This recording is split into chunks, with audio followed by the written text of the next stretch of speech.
right. Sure, yeah. I guess I'm doing the read over for our last session. Last session, we killed Dr. Samuel, and James left the party. He told us the old warden is in the courtyard under a mausoleum in pieces. Both the wardens don't like travelers.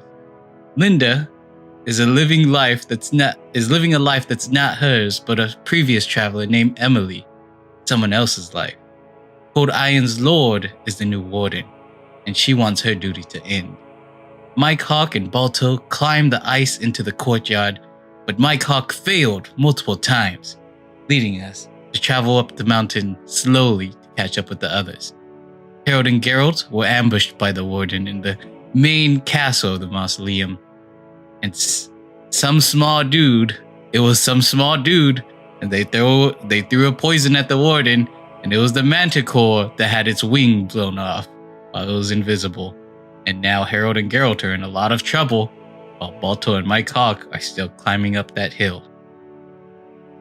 Will they make it there in time? Find out next time. All right, that's the end of the session, guys. We're good. Which is today. Okay, so yeah. So that was Baltoe's perspective. Do Herald and Geralt have any perspectives on that? Anything you guys have to add? I don't think so. Okay. What do you think, Geralt? I think that's, besides the fire, I think that's it, right? That's not going out. Yeah. Seems like it's getting bigger. Yes. So a few clarifications, of course. So yes, two of the members of the group, Herald and Geralt, went to go deliver the poison, directed by the small fairy, to go up and deliver the poison to the warden in order to assassinate the king. As they went up the stairs, and as they kind of went up there, they saw the warden, a person that seemed to be quite strange, blue skin, and it was difficult to tell what gender they were. It seemed as if they were just an amalgamation of people, of different people. As if there's been shifts and changes. It was quite difficult to tell. As you guys both went up there, the two of you had negotiated somewhat. Success here, a fail here, a success here. Until, upon wanting to have the poison be given to them, one of our close friends, one of our dear Herald, chucked it at the person. He chucked it at the warden. When it shattered, and on the ice golem in front, it completely evaporated him. And as the remnants of that poison, the greenish flame, I believe it was green flame, the invisible wing of the manticore came down to protect the warden. And as one of the manticore's wings were completely caught on fire and almost just melting into just nothing, quickly and swiftly, the wing was chopped at its source, and the manticore is now one-winged and now completely visible in front of you. The warden, not hurt, but in a state of just complete shock, now turned into anger and wrath, looks down at the three of you, Herald, Geralt, and Sid, and yells, "Kill them." For the other two, Mike and Baltoe, you're traveling with Ellie and Cold Iron. The two of you try to scale the sides to basically find the old warden's corpse, or pieces of it at least. As you scaled the walls, Mike, you fell. You fell many times. You failed your best trait somehow. Don't know how. But instead, you took the option to take time going up there, being sure that the other two individuals would be fine. Although the way that the timing works is that currently Baltoe, Mike, and Cold Iron and Ellie are in the future. and we need to resolve the Herald and Geralt problem first. So, before we do any of that, how about we roll for some hero points?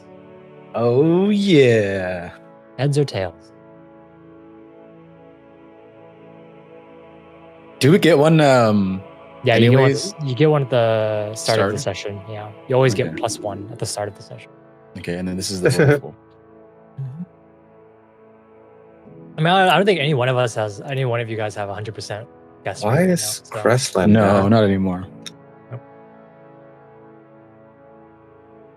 Hardware accelerator. You have to use your graphics card. You're not even in the game. I know, that's why I'm like confused. I thought it'd load by now. It's Okay, your how do I go to hardware accelerator? in settings. If you ever cleared your history since we've last played, it's probably the reason why. No, I haven't. I haven't. That's the weird thing. It's in settings, Google Chrome settings, whatever. It's in the actual settings that we found. Anyways, heads or tails for you? It's 2 heads. Okay, I'll just write it in chat so that we have that for. Okay. Heads or tail? Slash R 1d2. 1 is heads. 2 is tails. It's heads. So Harold and Mike both get a hero point. Do you need me to update it for you, Mike? Yes, please. Still having issues. You have 2 hero points currently. So Mike has 2, Harold has 2, Geralt has 2. Wait, Geralt has 2. Baltoe has 1. Okay. So, as we kind of come back into it, and you guys are kind of standing in front of the throne room, I'm gonna activate this, change the music, come back in, and as you guys kind of come back in, zoom.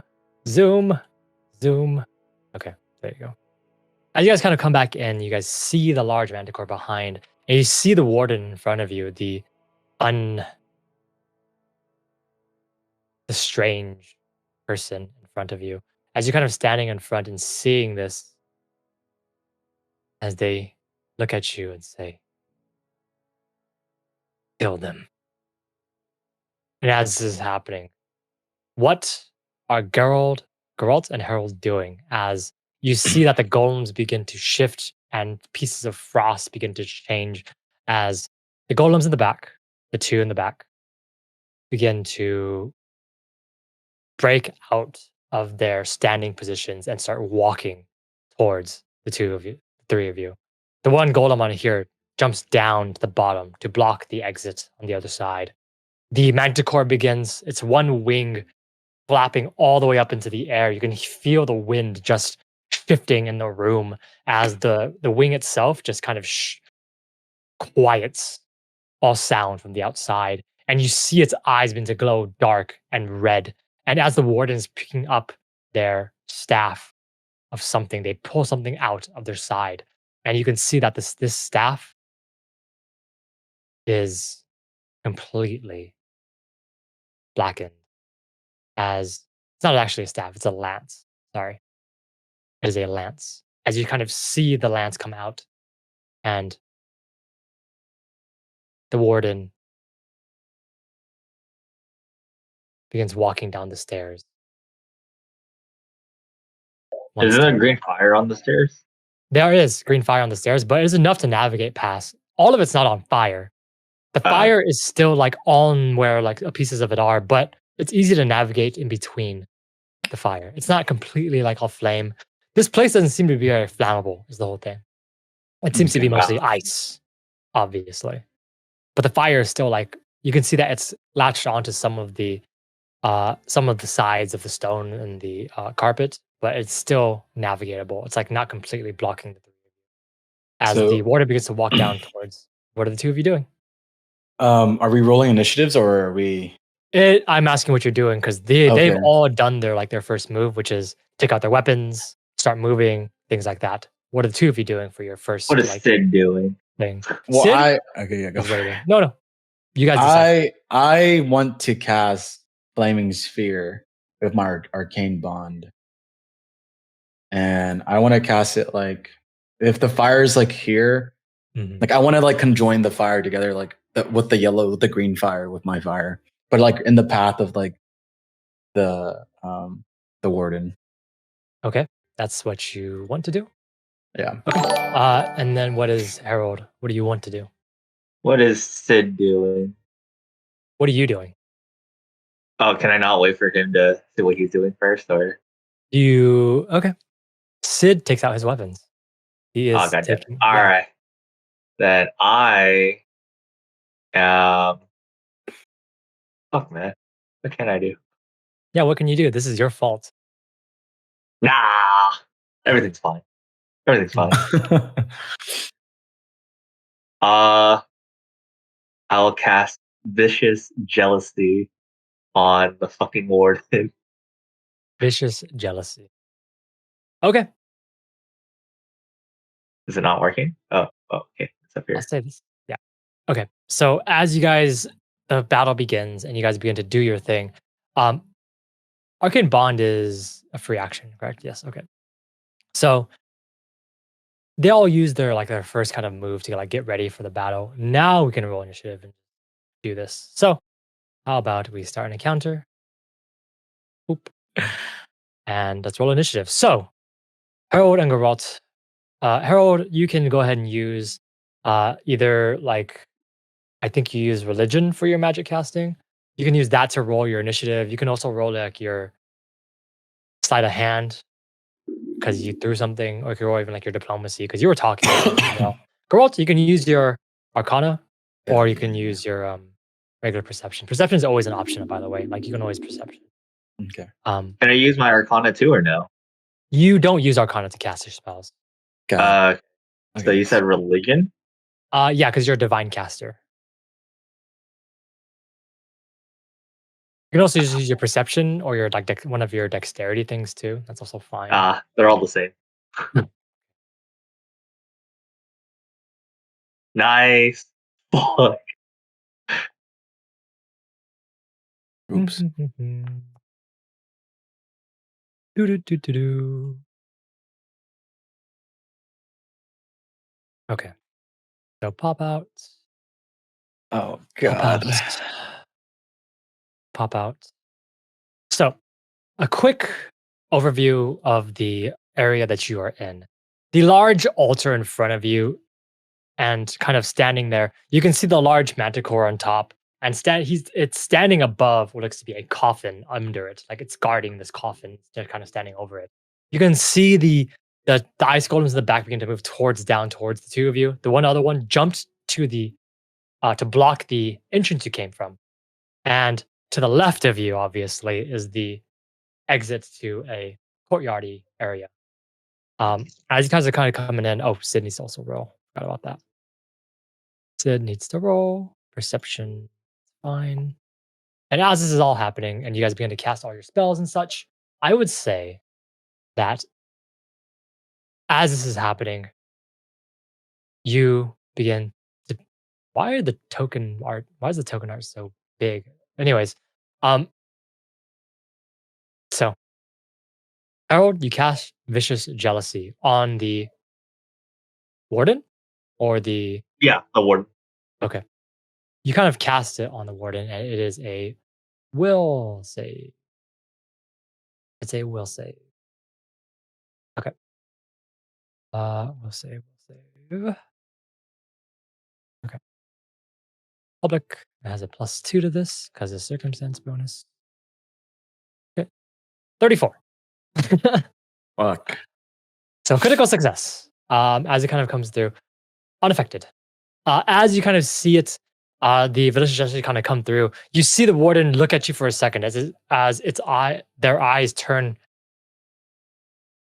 purple for a second, and then just become completely black again. As that happens, the flaming sphere you cast goes through. As you see the fire begin to, I'm just gonna use this as fire. As it kind of goes up, as you kind of try to conjoin the fire, you see the green flame immediately just as the flaming sphere is now completely enveloped in green flame. It seems to have attached itself successfully. Oh yeah. As it kind of attaches itself successfully, you begin combat. As you begin combat, the Manticore, standing above. I don't like this music actually. Let's do this one. You guys remember the horse one? We were running away. That's really funny. As the Manticore kind of looks down at the three of you, it seems to just look over, and as you kind of see it go through, what does this do? You see large, on the back of it, just large spikes begin to just, as its back begins to break for a second, as it uses an ability. Why can I use this? Oh, it's gonna lag. I can tell already.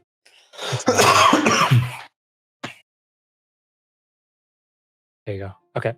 It's a spike. As it kind of comes through, as you see two spikes come down. One heading straight towards you, Herald, and the other one going straight towards Geralt, because both of you have done threatening things. As this is happening, and you kind of see this happen, you see the two spikes kind of come through. I need both of you to, hold on, strike against each, one strike.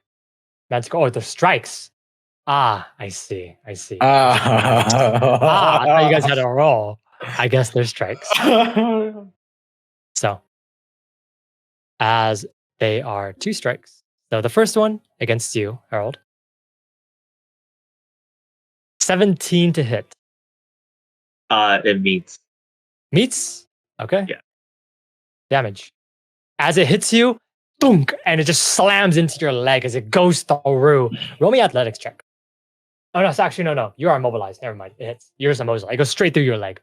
Thunk, and you're just pinned to the ground. Geralt, you're also hit. 16. Oh my goodness, these are terrible rolls. Oh my goodness. I rolled a 3 and a 2. Anyways, 11 damages. You just get thunk. It goes straight through your chest, or like the bottom of your actual abdomen. It goes through and you get pinned straight to the ground. Disrupt Undead, what does this do?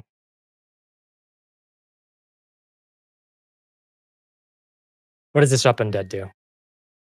Is it just when in response to being hit? Oh, no. Oh, my bad. I don't know why that went off. I didn't press anything. Okay, that's fine. The Discord pictures are broken, by the way, so this is going to be annoying. Yeah, I'm on proficiency. I don't know why that happened. Okay, so that's fine. Anyway, either way, both of you are now immobilized. As the two of you are, yeah. Anyways, go ahead and add the immobilized thing. I don't know where it is, but you're going to have to add it soon somehow. Oh, there it is. Okay, so both of you are immobilized. There it is. And pinned to the ground. Do you really only have that much health, Geralt? Yeah, I did only have that much health. Okay. Jesus Christ. As you see the Manticore begin to just flap one of its wings and move forward. As it shifts forward, you see it wary of the green fire as it begins to try and find a way. It can no longer fly, is the problem, with only one wing, as it seems to almost try to shift and look around. And you notice that it walks forward, it walks back for a second. What is the range of this attack? Let me check its actual things. It cannot actually move because the fire in front of it is making it a little bit frightened, as the green flaming sphere in the middle of this causes it to not to want to shift forward, as it's going to try. Can I do spike volley more than once a turn? Let me check. God. Let me check real quick. I can, but there's only a specific amount. It's going to use spike volley one more time, as it's going to try to shoot, but this one instead has map.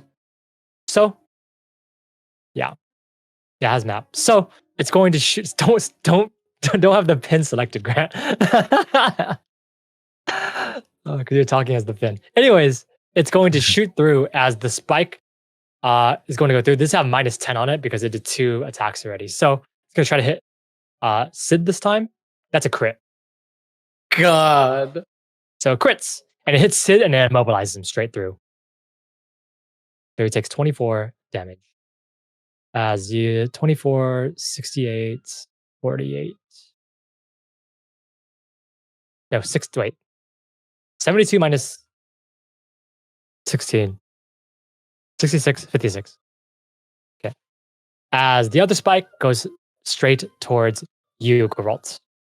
Because you have the flaming thingy. 19 hits.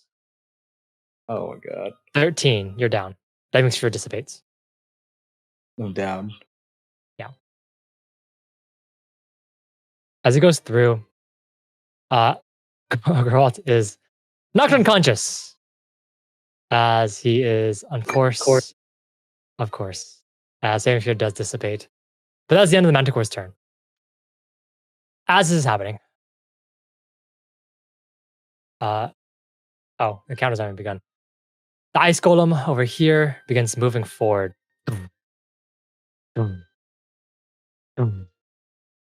It's actually just to walk around. Has to walk around this. Whoops. Like that. As it walks forward and it slams into Sid. Well, there's going to be a big problem coming soon. Slams into Sid. As it slams into Sid, that is 26 to hit. Sid's What? AC is lower than that. Well, can I use an hero point to stay at 1 or no? You can use all your hero points not to die. Oh, okay, never mind. Yeah. As you just see Sid just get slammed with its arm as Sid takes 18 damage. As he takes 18 damage, 48, 38, Sid coughs a chunk of blood. He is bloodied now. As the ice golem again tries to slam into him. That's not a crit, right? Okay, it's not a crit. Cool. Again, with map. 17 damage misses. So, the other ice golem begins to walk forward. 1, 2, 3. These guys have how much movement? 4, 5. And then 1, 2, 3, 4, 5. 1, 2. And it jumps down. 4, 5. Geralt, it is your turn. Roll me. Oh, actually, no, it's not your turn because you get moved to whoever beat you. So you actually get moved up to above the Manticore. The Warden goes instead. Because in this, that's how that works in the system. Walking down and seeing the green flame kind of just dissipate and the fire just on the stairs. The Warden walks between the fire with the dexterity check. Needs to walk through. Normal. That is a 6. So as they kind of try to walk through the fire, the flames kind of shift and things. The Warden's movement is stopped. Again, going to try and move forward again. The flame is beginning to spread now that the flaming sphere kind of dissipated because it basically added a chunk of fire onto this stairway. As it kind of comes down and goes again. Again, going to try to move forward. 16? 16 is not enough. As it tries to walk through, the fire begins to shift and change. And again, you see that the individual is trying to get some things. Instead, they take out a crossbow. And that's the end of their turn for now. Sid is going to try and take out the spike from his lower leg. As he tries to take out the spike, he needs to roll athletics check. So athletics. Public roll. He has a +2 to this because he's a thingy. Sid was a natural 20 as he just rips out the spike and coughs up a little bit of blood, and he is currently unimmobilized. As get rid of that. As he kind of goes down and he sees that, well, Geralt is on the floor. He's going to, for his second action, he's going to move forward and he's going to walk towards you, Geralt. Do these things have attack of opportunity, these golems? They do not. As he kind of walks forward towards you, Geralt, he's going Wait, to. am I on the turn? Am I on the turn counter? Oh, you No, aren't. you're not. Did you not click your token? When you I rolled? should. No, I did roll. I rolled like a 2, I think. Yeah. You just didn't click your token. You just didn't click your token when you rolled. I see. You just have to click that. Anyways, you have a 2. You said. A total of 7, but yeah. Okay, so you go to the bottom. I just put you there. Okay. Sid is going to walk over towards you and he's going to touch you, Geralt, and he's going to use lay on hands. You heard for. I think he'll use a lot. You're here for 20. No, he has 30. You heard for 30. Oh shit! He touches you and just lay on hands, and that is the end of his turn. So it's move. Yeah, that's the end of his turn. For 30. Ice Golem's turn is going to go up. 1, 2, 3, 4, 5. I'll say he moves the same exact distance. He just jumps down all the way through. Boom, boom. You just see the slamming of the thing. Herald, it's your turn. What are you doing? You have a spike inside of you. Yeah. Am I allowed to add on to the fire? Do you have a fire type ability? Spray of stars. Spray of stars as fire damage? Yeah, it's fire damage. I'd say you can do this. You can use spray of stars, and with the kind of like way that you're kind of facing, like up, and how the fire is going through, you can use it as like a you can shoot the spray of stars, and if you shoot it through the green flame, it'll do the green flames like effect. If you hit something. All right, fuck it. We're going with that. Yeah. Let's see. Actually, how about Moonbeam? If I shoot Moonbeam, would it go through the Warden and the this thing? Make a The spell attack Manticore? roll. Beam of Light D is 1d, 1d6. I believe that it's one creature, so both of them do the same. They are both one creature only. Spray of stars? No, you spray of stars is a cone. Yeah. So spray of stars would be better to use instead of Moonbeam because it's a cone in front of you, and that 100% will do that. You just have to step into the stairs if you're going to try to hit the Manticore. I have to step onto the stairs. Can't I just shoot it upwards? Well, it's 15-foot cone. Yeah. Wait. Oh no, Manticore is inside actually the distance. Yeah, no, you're fine. You're good. I believe the Manticore was like right here. And cast Spray of Stars. Okay. Oh, it's a reflex saving throw. Oh, it's not even a fucking. Okay. Sure. How do I rotate this? Oh, you already did it. I'm trying to rotate it. I can't fucking rotate it. What's going on? Hold on. Let me see. How do you rotate that thing? Oh, because measurement controls. Duh. Okay. So you place this on. You have to click on the actual thing, I'm pretty quite sure. Anyways, regardless, it covers those 3 squares. So right there, and right there. It wouldn't actually hit the Manticore unless you step forward.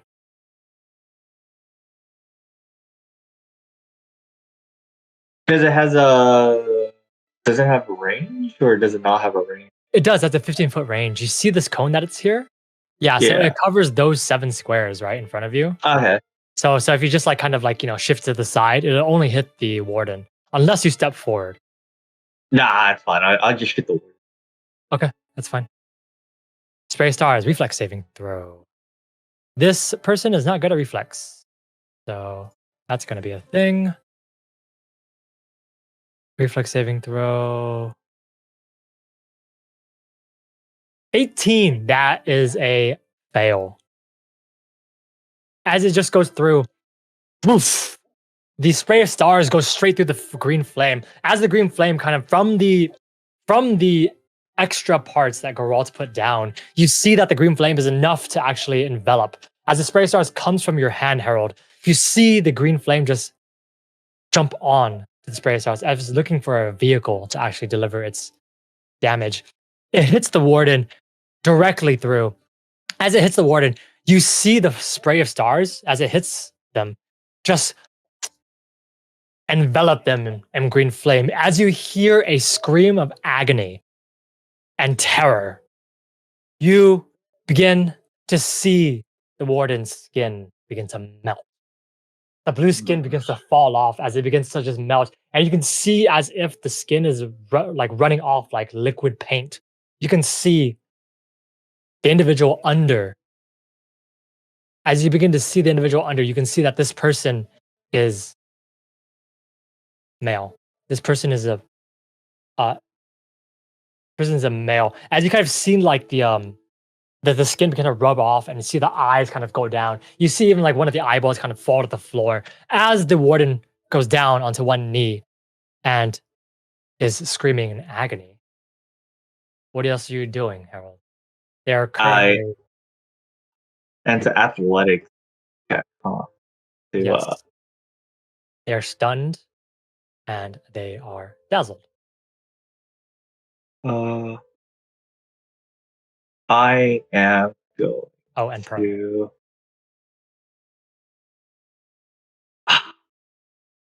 Okay, I'm gonna drink a Juggernaut mutagen. Oh shoot. How do I put that in chat?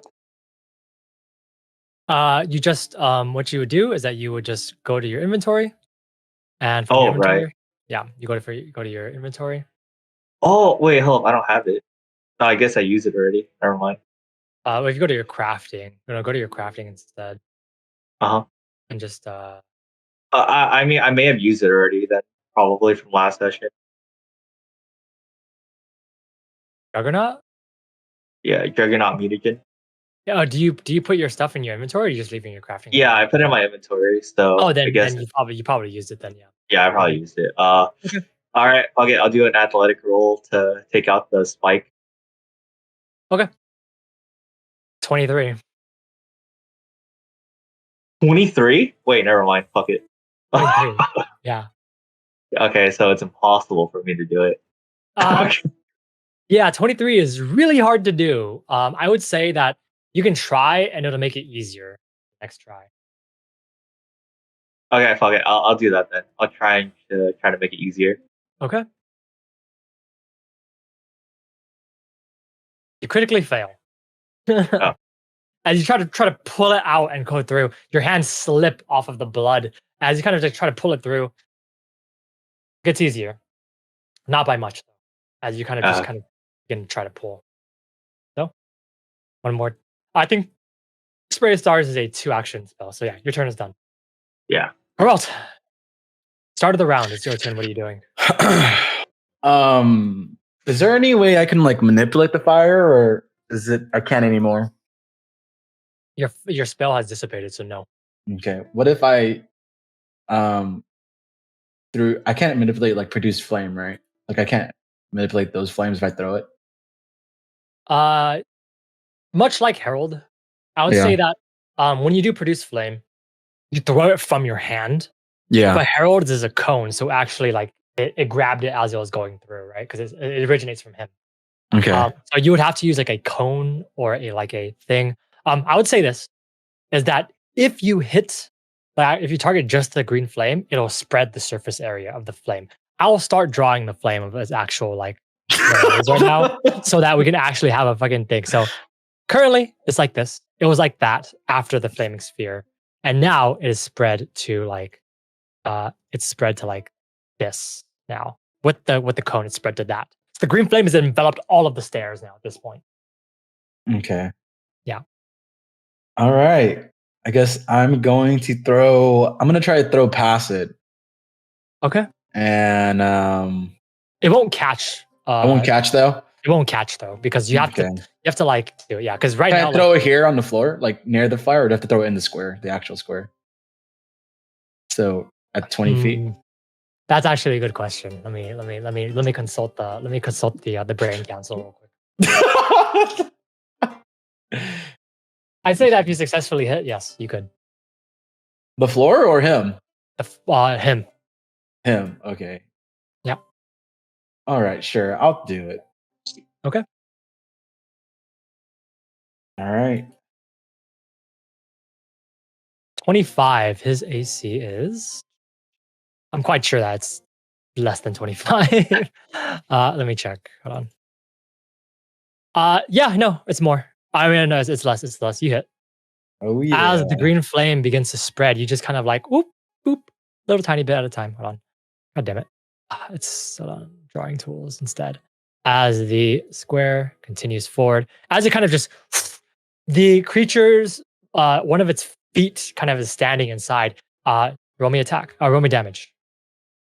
Just once. As the fire just kind of comes through, you see it stepping in as it kind of tries to step in to protect the warden. You see it stepping in, and you just throw produce flame as it hits, and the hand begins to just evaporate quickly into almost nothing. As it looks at it in horror, it cuts off its hand, and it takes double damage. It takes 16 damage. And I yell at the warden, "Just give us the source of power. It's not worth to die in a reflection. We're just trying to close it." And that's all I say. Okay. That's for your last action? Yeah. Okay. Roll me a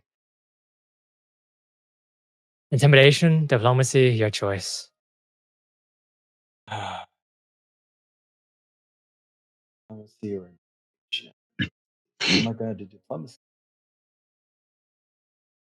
22. Okay. That's the end of your turn. Manticore, seeing the warden kind of going through and being absolutely destroyed, it looks at its hand. It's one of its paws that's kind of like beginning like that. It cut off to like stop the actual flame, and it sees this as it uses one of its wings to just try to blow the fire away. As it's going to try to use an athletics check to actually try to blow it out. 20 is not enough. As it tries to blow out some of the flames in front of it dissipate. The one in front of it, and the one enveloping the warden, the one from the cone, also begins to dissipate. As the flames begin to just kind of just shift and change, as I'm going to delete the one that's next to itself. God damn it. I'm just going to clear this, whatever. So annoying. Okay. As the new redrawing would be this, as it uses that instead, it only gets rid of one of the squares, as it tries to blow it out again with another athletics check.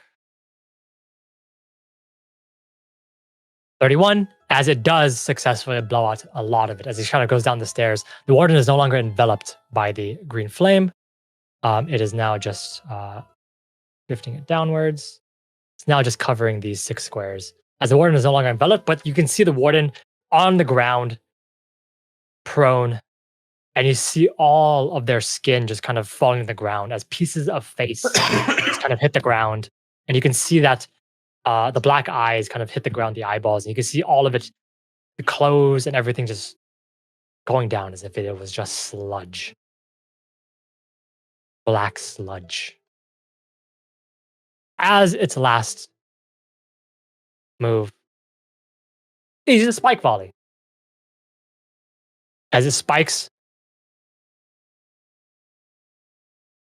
Herald and Geralt. It spikes both of you. Because both of you are very dangerous. You have fire abilities. To you, Herald, this is for you. To you, Geralt, this is for you. Oh, they're both 25. Didn't matter. Oh, fuck. Oh, hits. Hits. So take 10 damage, Herald, and take 11 damage, Geralt. As another spike just doof right through you. Stop using Spare Star. The attack hits. Oh, the damage of single I don't know strike. why it does that. What's going on? I have no idea why. Probably clicking, maybe? I don't know. Anyways, both of you are still mobilized. It's still the same thing. You guys don't have to roll twice for the spikes. That is the end of the Manticore's turn. As the golem, this golem is going to start moving. Oh, I forgot about the golems. Yeah. A good thing to do would have been a move. It moves forward 1. Herald, you're right in front of it. But, it doesn't do that. It does this. What? I believe that, yeah. Let me check. How do you do this? So, hold on. Why can't I grab this? Why can't I grab these things? Oh, here it is. Wait, why can't I grab this? It's so weird. Retemplate, clear template. What a strange interaction on this thing. I can't actually, I don't know how you shift. Anyways, it uses a breath weapon on all three of you. It has all of you need to make basic reflex saves of 22. Natural 1. Which is going to reroll that. What's reflex? Yeah, I want to Reflex reroll save? that. It's on the left side of your banner. Oh, I see. 12. That's not. Didn't actually, matter. It doesn't matter. It's still a critical fail. 11. 11 is a critical fail. You take double damage. Just like. Wait. I use a hero. Okay. Natural 20. Nice. 18. So you take half damage. So 20. So, girls, you take 40. Fuck. Well, I did my job. Yeah. Take 40. As Geralt, your turn order moves down 1. As it happens, Herald, you take 20, and then Sid takes 10. And seeing all of this happen, Golem's turn is done. Other Golem gonna walk forward.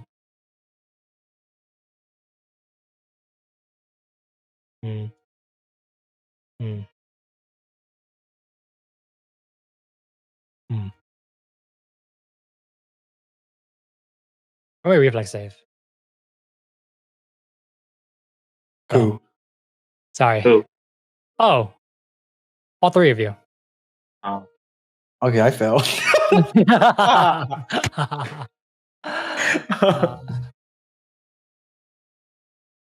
Oh. Wow. Wow, amazing. You take half damage. With that, let me see. Hold on. I think.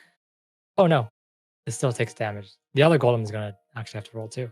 All right, and then Sid has to roll his own thingy reflex.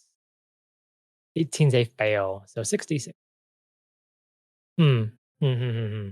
Like this fight was meant to be fought with a bunch of people. Interesting. Anyways, 19 damage as you take half, which is I'll round it down to 9 for you, Herald.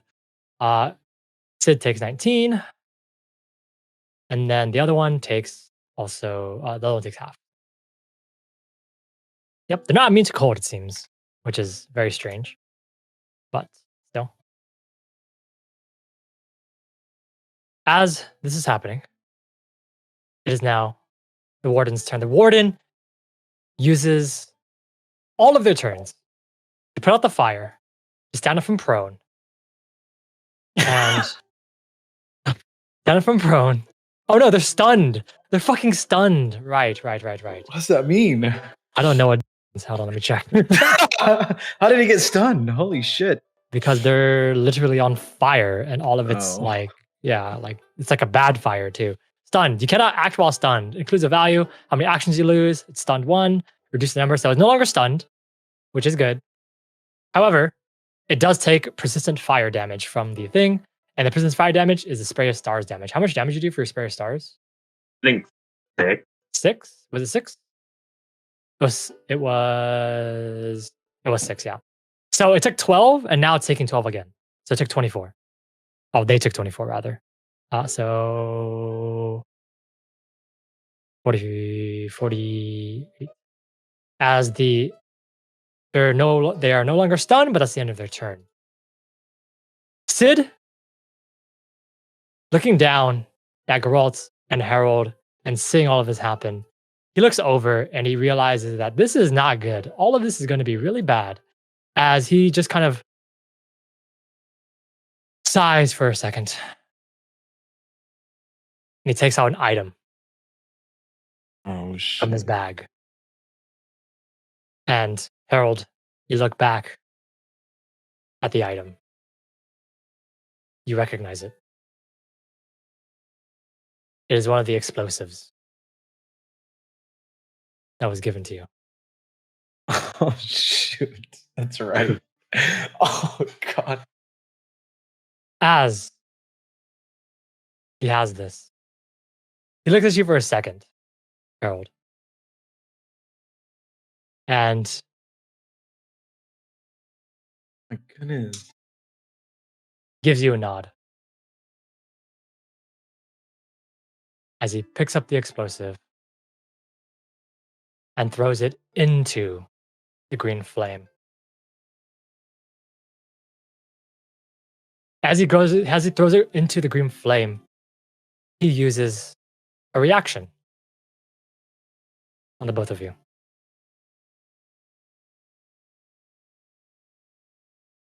As he uses a reaction, actually, no, it has to be one. Oh no, it can't be that. Okay. Throws the explosive onto the green flame. As it hits the green flame, and you see it in front of you, Howard, as it hits it, and just boom. As it hits the green flame, you see it shatter. As it shatters, large swaths of fire quickly envelop all of you. No. As the green flame begins to just spread and just explode in an almost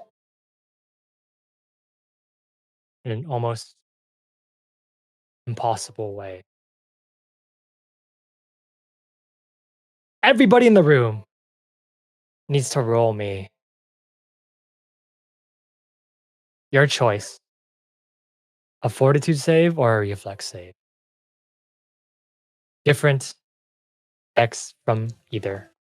Oh, I fail. Geralt fails automatically. Yes. Oh god. Fortitude save for Sid. Fortitude save for this. Fortitude save for this. Fortitude save for this. And a fortitude save for this. Whatever's higher. This person's also going to make. Everyone's making fortitude saves, it seems. No one is actually trying to. As it's happening, you see the green flame just explode in a green maelstrom as it just kind of. As the entire room is enveloped in green flame as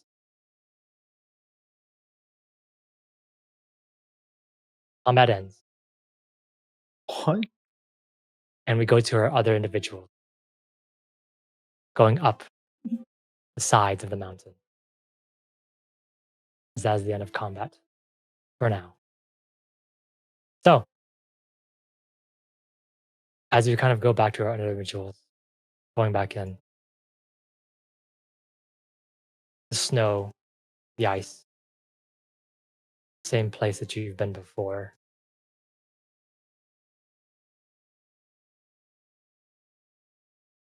Mike and Baltoe, two of you have finally made your way up into the courtyard.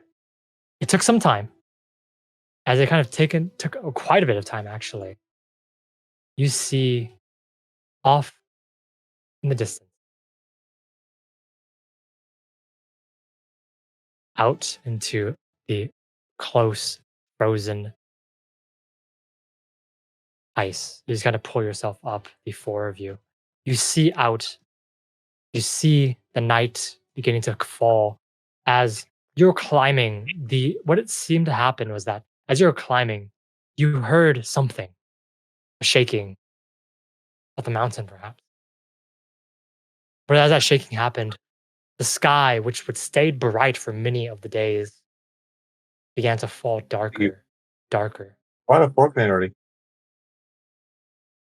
As it became darker, and you kind of see the stars beginning to come out now in this place. First time you've seen it. Pulling yourself up into the courtyard, you see in front of you a large frozen, well, what used to be a frozen lake, a pond of some kind. But the snow is melting, the ice becoming liquid. In front of you, you see what looks to be a structure of some kind. You see a figure far in the distance in the structure standing near the sides of the pillars. Behind this structure, you see the large castle. You've made it to the courtyard. Who Let has the four of you finger? kind of go up. What are If you the doing? finger, I'm gonna see if the finger burns hot in the courtyard, 'cause this is where the old warden's supposed Yes. to. Okay, so as I pull out the finger, I'm gonna grasp it and concentrate on its energy. Anything around? Okay. Is the figure like in the distance, like a person, or what is that? It is a figure in the distance, but you can't quite tell if they are real or not. You can see that their form kind of shifts with the fire behind it. There is a large light behind this individual, but this light seems to flicker and shake and shift. But the figure is not affected by the light. They are a fixture. Even when the light flickers, figure's still there. The shadow does not change. Should we approach her? Is Mike here? Mike, let's out a settle bark. Okay, good. Yes. You see the next to you, Cold Iron kind of is just standing in front, kind of looking and says, "Something's wrong. Something has happened." And Ellie just kind of shifts for a second. She kind of stops for a moment, and you can see her ice and crown begin to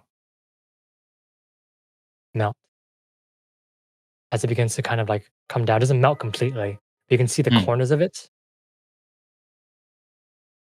Corners of it begin to shift downwards, and you see the tips of the crowns begin to kind of like become soft snow. Happened. The others must have done something. There's no time to worry now, though. Who's that figure over there? Cold Iron, do you know? Cold Iron kind of just crosses her arms, and she just kind of looks over for a second. And as she kind of looks at the figure, I don't remember this place looking so different, so strange. As you see her just kind of stand for a second, you notice for a moment her arms crossed, her face not visible. But as you kind of look at her for a second, you notice that her hands completely pale, white skin before, seems to just slowly and surely become gray, pale. What? Who? Cold Iron or? Cold Iron skin, yes. One of her hands, like when she's kind of crossing her arms standing in front of you, you see that her hand, What's begins to going? become- Oh no, her skin becomes pale. something's going on with her. Quickly, are you all right? Let's see if this figure knows anything about this. As I go and approach the figure. Yes. As you kind of approach the figure and you kind of walk towards past like the wall. Oh, well, let's all go towards the figure. Oh, okay. Everyone go. Yeah. Yeah, let's go. Yeah. As everyone begins to go, you begin to make your way through. Oh, actually, you guys don't have to do it separate. I can just look at it and look at the separate ones. Anyways, you begin to walk forward, and as you kind of walk past the figure off in the distance, and just kind of through the wet pond, river, lake. You're not quite I'm sure. still but holding the finger too. Like, if there's Yeah, anything. there's that warms there's up. concrete under this lake. It is the snow, not the actual water. As you kind of just hold the finger for a second, the finger begins to pulse and pulse and pulse until as you get closer and closer, Slow seems down to- a little bit. the pulsing between each one seems to not even become pulsing anymore. It seems to let off a low hum as you get closer and closer to this large building. As you get closer to the large building, cold iron falls on a knee Oh my gosh. as What's you just kind of you see the breathing coming from behind the mask. As it comes from behind the mask, you can just kind of see their golden eyes as they blink become regular. Brown pupils, clear white outside of eyeballs. I don't know what that's called. As you kind of see like the eyes begin to shift from the bright gold that they were before into just becoming regular brown eyes. You can see Ellie standing behind and she's kind of like breathing and just kind of keep herself warm. You notice that the crown begins to just flatten until it becomes a tiara. It becomes just a bangle. What's going on? Oh, Something terrible. I think something's happened to the warden. we haven't And as even cold- reached the. And as you kind of say that, you see cold iron collapse under the snow, face down, unmoving. Oh no. You see Ellie just kind of the bangle, the circlet around her forehead, splashes onto the ground. It is now water. And she looks at the two of you in confusion. And then a smile comes up. She says,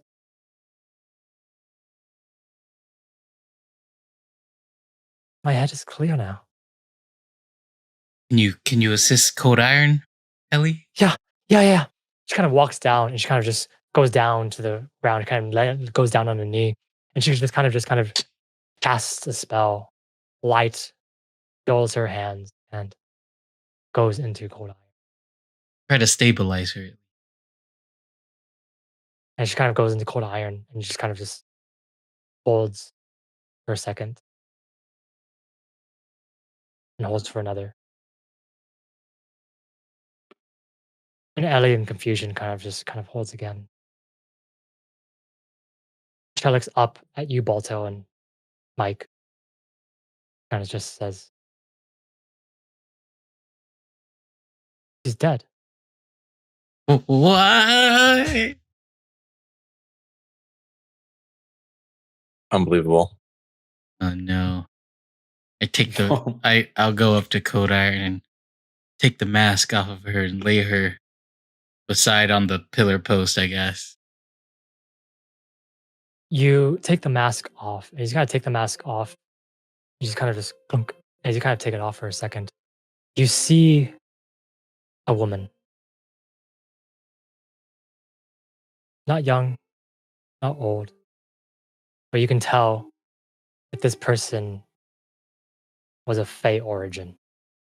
As soon as you take the mask off, as if the shifting of everything, the illusion that existed because of the mask, you can see a woman. One of strong features, of strong chin. You can see white hair and a white rose in her hair.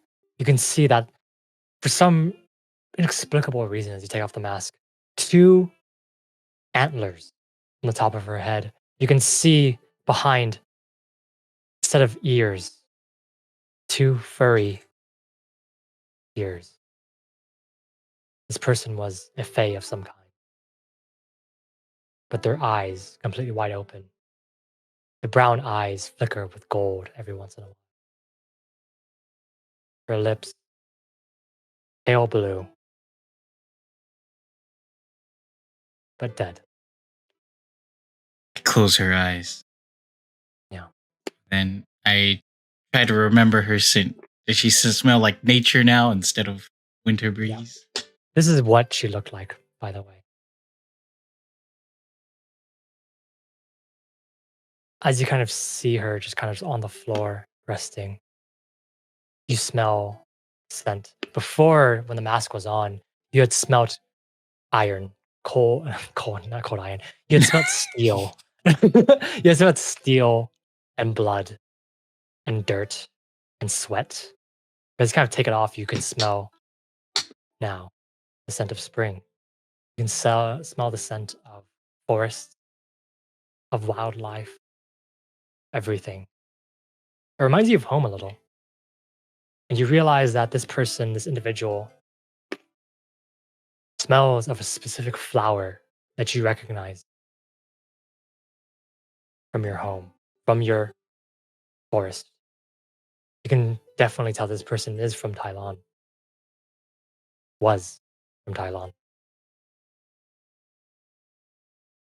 But as they're kind of on the floor, dead, Ellie just kind of stands up. And you can begin to see Ellie her eyes begin to water, starts sniffing a little bit. And she just kind of looks over at the two of you and she just says, "What happened?" She's gone. How? And I don't know how, but something must have happened with the others. We have to move on. Everyone's progressing and we're still stuck here. Stuck climbing this damn mountain. Down. No. As I look forward, is the spectral person still there? Spectral person is still there, but as you kind of step forward, their facial features are not there. But as you kind of see this person, they are taller than all three of you. As you kind of were coming from a long distance away, you couldn't really you couldn't really tell what height they were. But as you kind of walk in closer to them and see the just size of this archway and the size of this person standing there, you realize that this person was a giant, large, extremely tall, in a cloak. And under that cloak, you can see that this person's figure is large, muscular, and, well, male of some kind. But as you kind of walk closer and you see the figure kind of just come over, and you kind of see no movement from the figure as well. You step closer. As I step closer, Mhm. I lift up the finger. Does it like vibrate harder or warm up You harder? lift up the finger, as you kind of lift it up, and you see it vibrating. It's been vibrating this whole time as you go closer. It's becoming like almost as if it's just kind of just shaking and pulling you forward.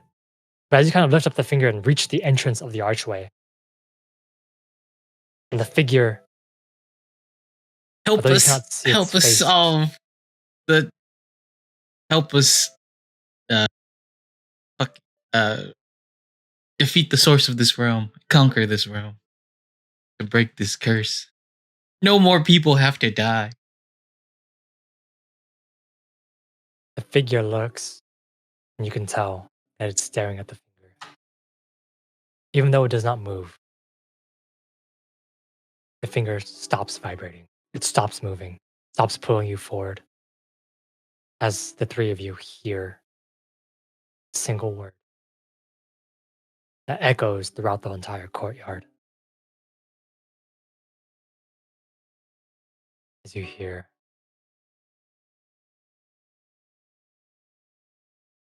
"End."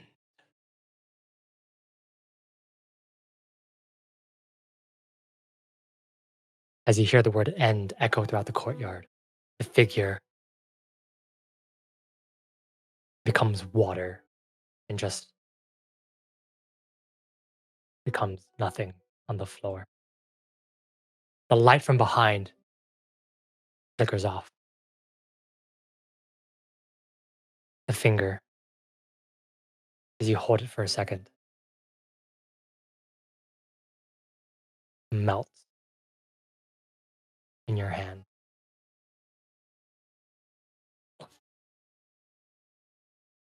And becomes nothing more than mist. As the light turns off, and you kind of see light, everything begin to slowly melt, change, and shift. Person begins to walk out from behind. As you begin to see this person walk out, you see an individual, familiar but not, almost as if you've met her before. But before, they were taller, they were larger. They're still quite tall, about maybe 8, 9 feet. But before you had met them, they were like 10 to 11. You see a woman walking towards the three of you.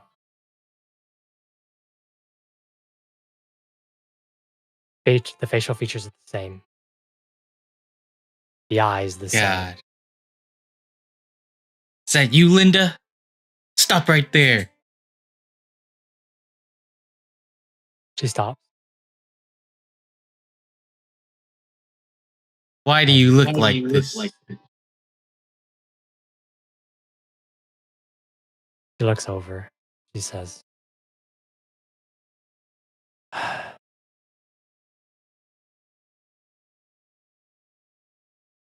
had wished that all of it would have come to a happy end.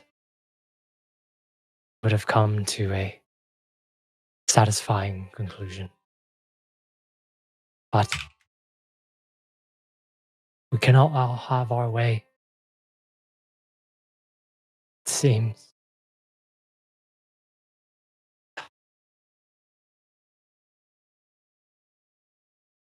Seems that this iteration is a failure. My father has died once again. What? Everything is lost. But how? We have the poison.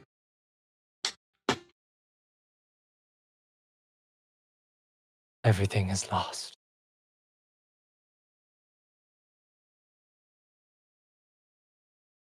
But there is change. There is change. The three of you here are alive.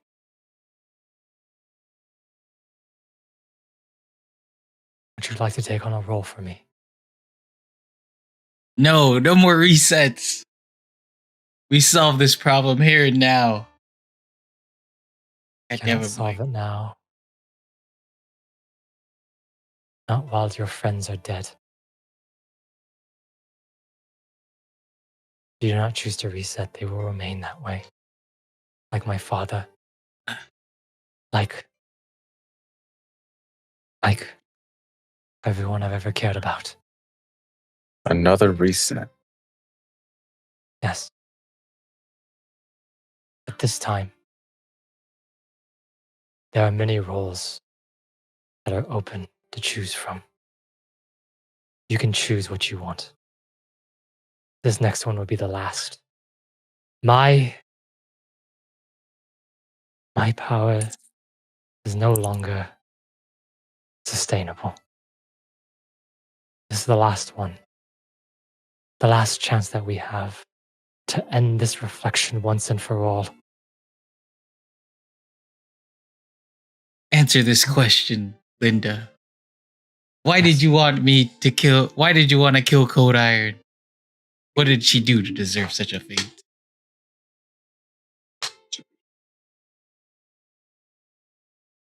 Her lord killed my father. And I saw it happen in cold iron. She held me back before I could put a dagger to his throat. Tell me, what should be done in the next reset? How do we stop any of this? How can we prevent this?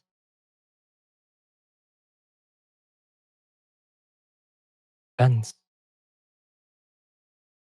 on the roles that I give you. You can do whatever you'd like. The warden, the role of the warden is open. They have passed. Which one of you wants to take on that role? Which one of you wants to make the sacrifice of doing complete and unspeakable things to save everyone else in this reflection? Which one of you three? Look at Oh, Cold Iron's Baltoe. mask. Baltoe, looks like you're destined for it.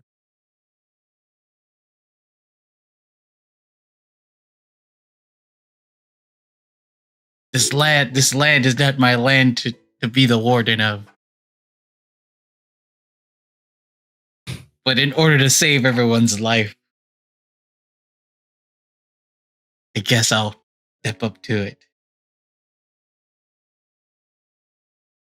She walks over towards you, Balto. She puts a hand on your shoulder. Please, just make it so that they're not all gone. I will bring them back. But you must listen to me. I drop on one knee and I hold up Cold Iron's old mask. She looks at it for a second. She grabs it for you. She hands it to Ellie instead. Wait, wait. Oh, You can't put Ellie in this. I need a woman with a mask. The role that is must be given. Baltoe, you You. identify as a woman. You will become the warden. The red-furred man will become you. And she touches you for a second. So. And from where she touches you, your fur begins to turn crimson. You begin to grow and grow until in front of you, Mike, is the werewolf, the lycanthrope that you fought before, the one that held, Mm-hmm. the one that held him hostage. You are now the warden. Nice. Me? No, talking to Balto. Oh, You're the warden of this place. In the next reset, you will be given your orders. Do not forget who you are. Because there is no reset after this next one. And she looks at you, Mike. For you, I will give a role that is usually played only by people of mine. But you will need to come together and work together and get them all in a line. Sir Mike, please become the mayor of the city. isn't that the same thing as the warden? No. The mayor is always played by one of mine. But for the first time, it will be played by a traveler such as yourself. You have to gather strength. Capture the man with the scar.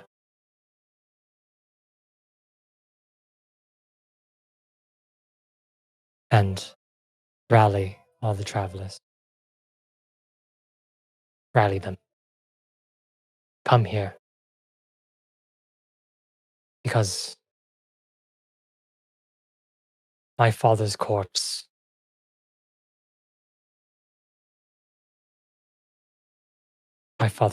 is the source of this place.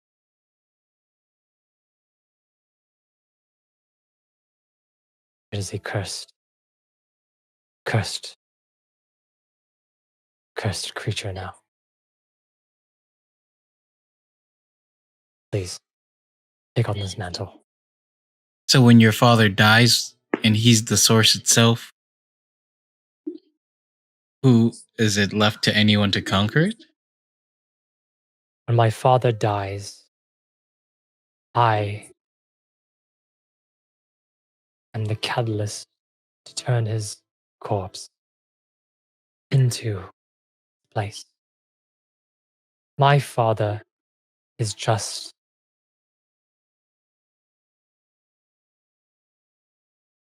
he was born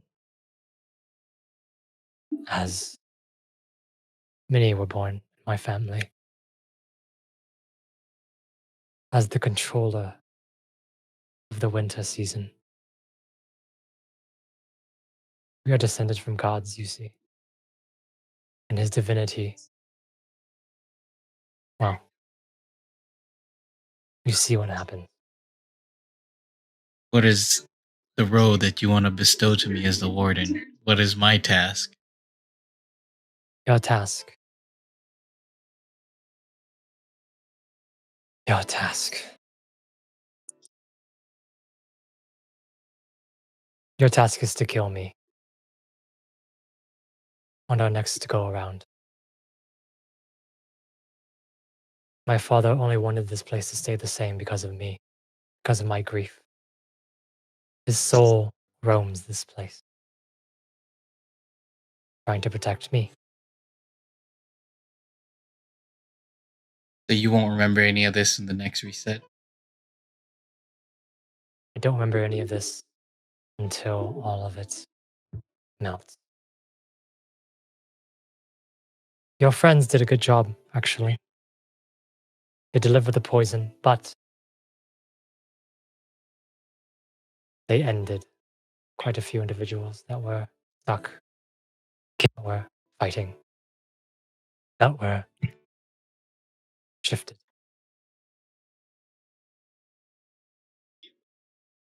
Was your father the warden?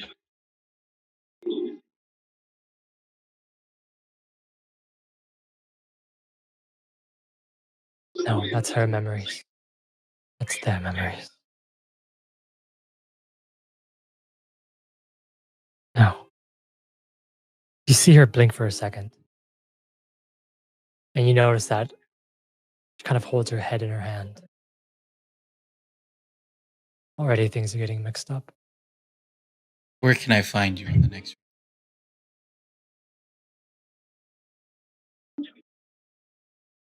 I'm here. Always here. Awaiting my father's execution. Sitting on my small throne. The throne of ice.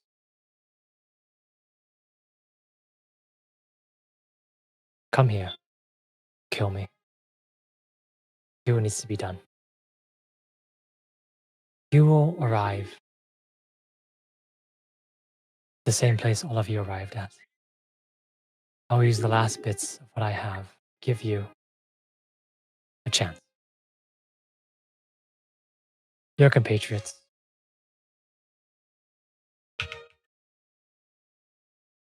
Your compatriots.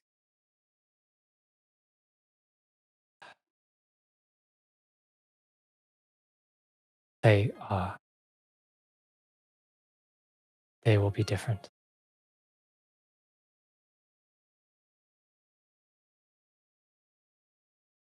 I'm sorry. I reset it at midnight. Do what you need to do until then. That'll be all. Please, succeed. Not just for me, but for everyone. And you see her just kind of stand. All right. At midnight, Mike Hawk will land the blow to do the. At midnight, the reset will happen. What do you mean land the blow? It's gonna happen at midnight. Oh, okay. No Did we death. No dying. did we need to kill her or no? No. No, we kill her at the next one. We kill you at the next one, right? Yes, the next one. Okay, it's Linda, right? Linda. If you killed me now, actually, this place would end just like this. If you would like things to end like this, that's perfectly Oh no. fine. I thought you said to make the reset happen. No, Makes sense. no, we have to kill her next reset. Linda's okay with it. The tower, the finger, and the old warden. Is there any need for him to assist us in this? The finger's gone now. What happens to the reset one? Finger is gone because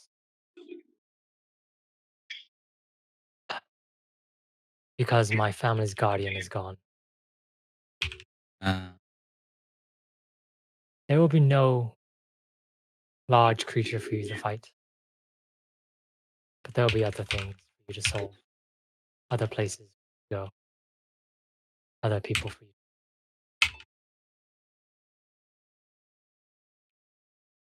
And she kind of looks at all three of you. She turns. She begins to walk away.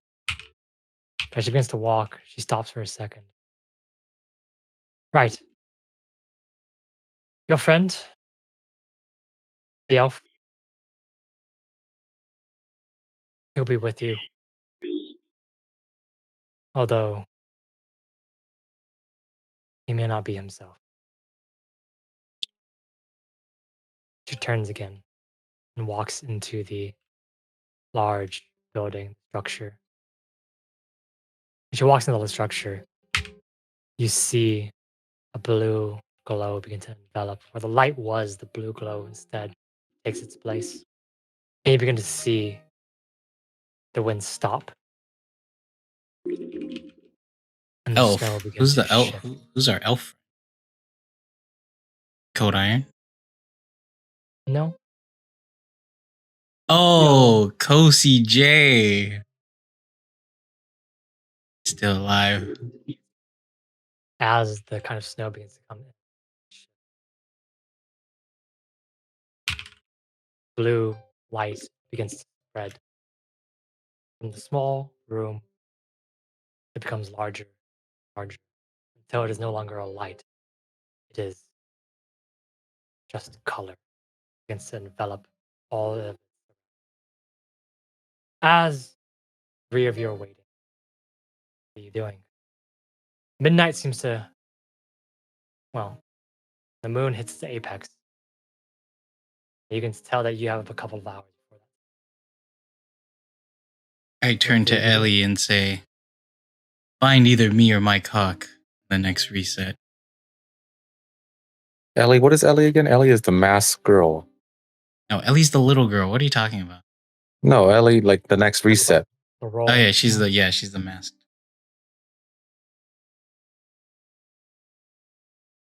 Ellie nods. Says, I'll try to find.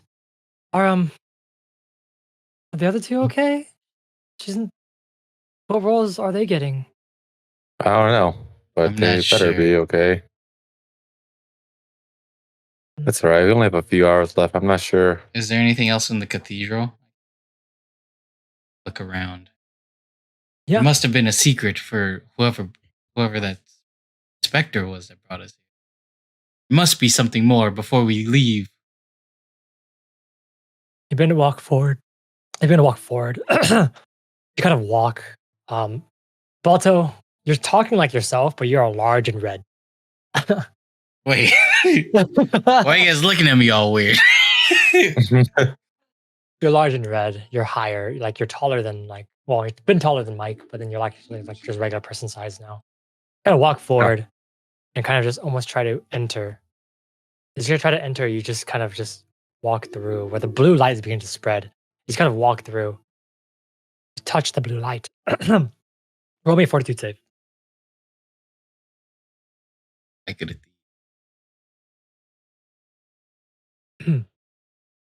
As you touch, the blue light envelops your hand. I was gonna Your hand. sniff. I wasn't really gonna touch anything. Oh, okay. Sniff them. Roll perception.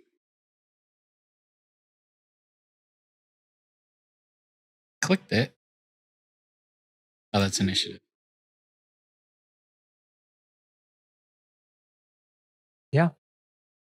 You sniff. It is difficult to get a grasp on this. But you smell from this place. Ancient tome. Is there like a Snow. creak in the door somewhere or a secret Creak in room? the door. Secret room. You can't sniff a secret room. Well, I'm just using my perception now. Where you sniffed. Roll me another perception check. 28. Without entering, you can't tell. There's a feeling of wind coming through, but it's probably because of the ritual that she's doing. Oh, okay. Mm. Any inscriptions on the walls? I know or no? There are a few. Yeah, there are a few. Yeah, on the altars. Not on the pillars and like across the top of the wall. Do you speak giant? Don't speak giant. Can you read giant? Cannot read giant either. Then you don't know what they say. They are large inscriptions on the wall, and you can just kind of see that they almost as if they were made with a large axe. There's indents and shifts and changes, and they look like really just scars on the wall. But in the positions that they are in, you can tell that it is a writing of some kind. You do recognize a little bit from like the doors that you saw before. I The doors that you saw before. reach into my pocket and pull out the sigil of the giant to see if it matches it. Yeah. You look. The sigil of the giant itself was a piece of art. However, there were letters on it, the sigil, and you can see that some of them do match. A couple. Specifically on the top, like very top. You can see that one or two of these markings match. However, it is difficult to find out what it says through context clues.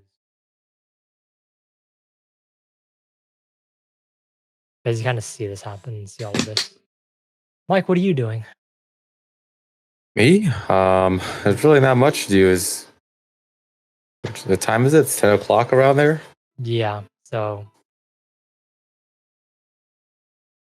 at best you can swim, at best you can do a backflip or something, at best you can probably talk, try to clarify things, try to get things together. Otherwise, it's sitting and waiting. I'm just gonna try to pass time and do some handstands, man. I'll do some Whoa. handstands, dude. Mike, what should we do on the next reset? Well, on the next reset, why are you worried about that? We'll figure it out. See, She I'm says the that mayor. everyone's dead. I'm the mayor. You're the warden. You're the new leader of the group. What are you talking about? Yeah, I'm the mayor. You're the warden. Like, Oh, so we'll be good. We're gonna find each other. There's nobody around. Is she still there? Is Linda still there? She's off like deeper into like the hall, like past through some like the we kill past some of Linda. the statues and stuff. Yeah. Who's gonna be the new catalyst? But that's easy. We'll make Geralt could be it.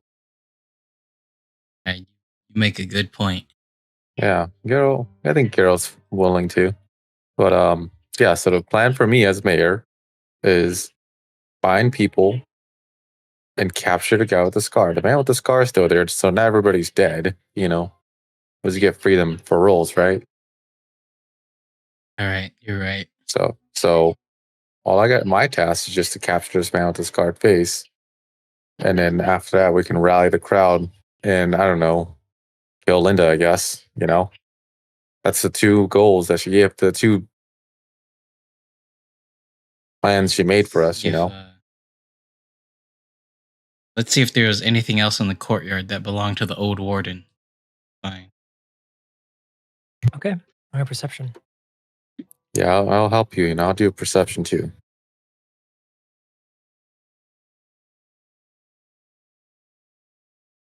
You look around, you try to find a few things. And Mike, as you kind of look and you actually look under, you see and you notice something. Under one of the large, well, hills of ice, you see a clear, no, you see a white, completely white stone, a gem of some kind, but it's broken, shattered. You just kind of see it over there.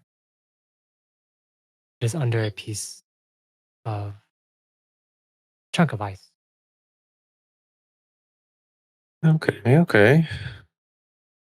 You grab it and just kind of look at it for a second. You don't quite know exactly what this is, but it'd be, good to give it to your wizard to actually identify eventually when Yeah, you see him again. I'll put it in my pocket. Okay, you put it in your pocket. Other than that, you find nothing of interest. Time begins to pass.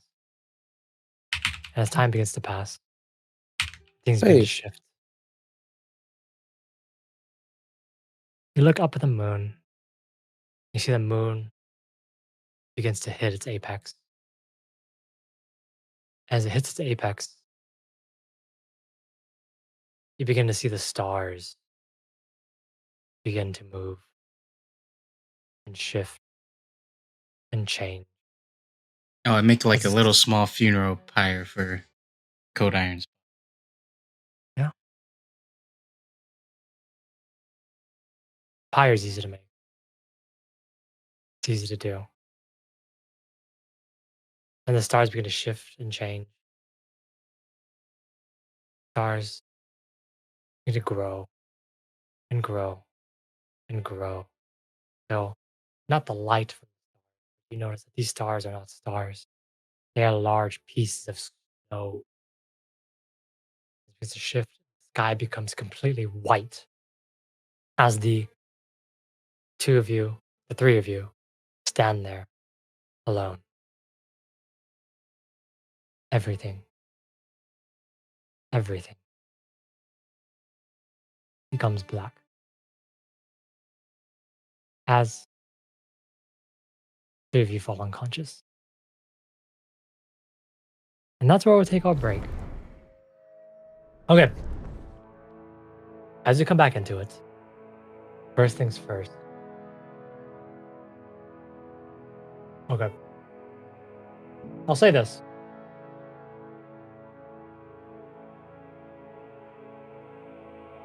Your scenes do not happen until after this break starts. Which means that we're going to roll hero points right now. Heads or tails?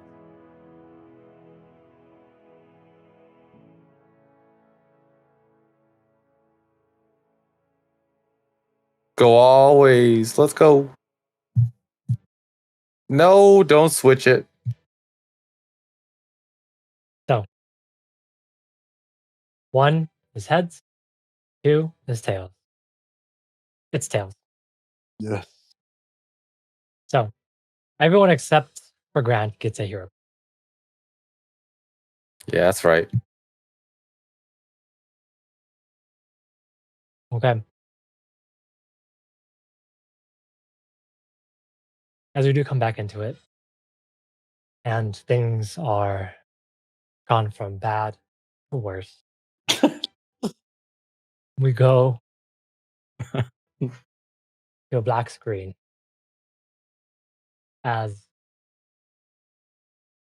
again,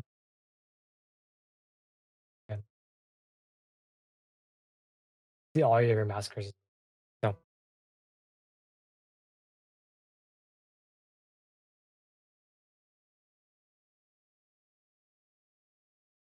The two of you wake up in complete blackness. Herald, Geralt, For a moment, you see nothing. There is the only feeling that you have is heat. Heat, fire, death, nothing. Can't feel your arms, can't feel your legs. The only thing that you can really even glimpse the feeling of consciousness.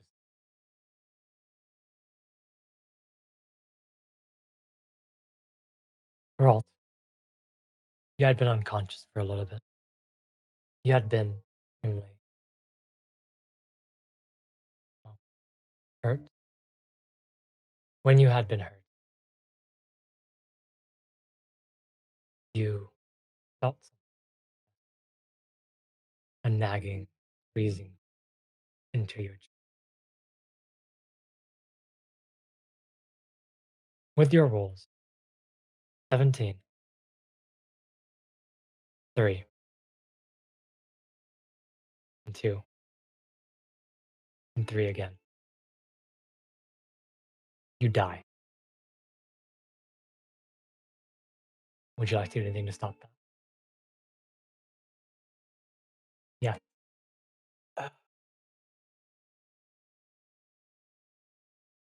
Geralt,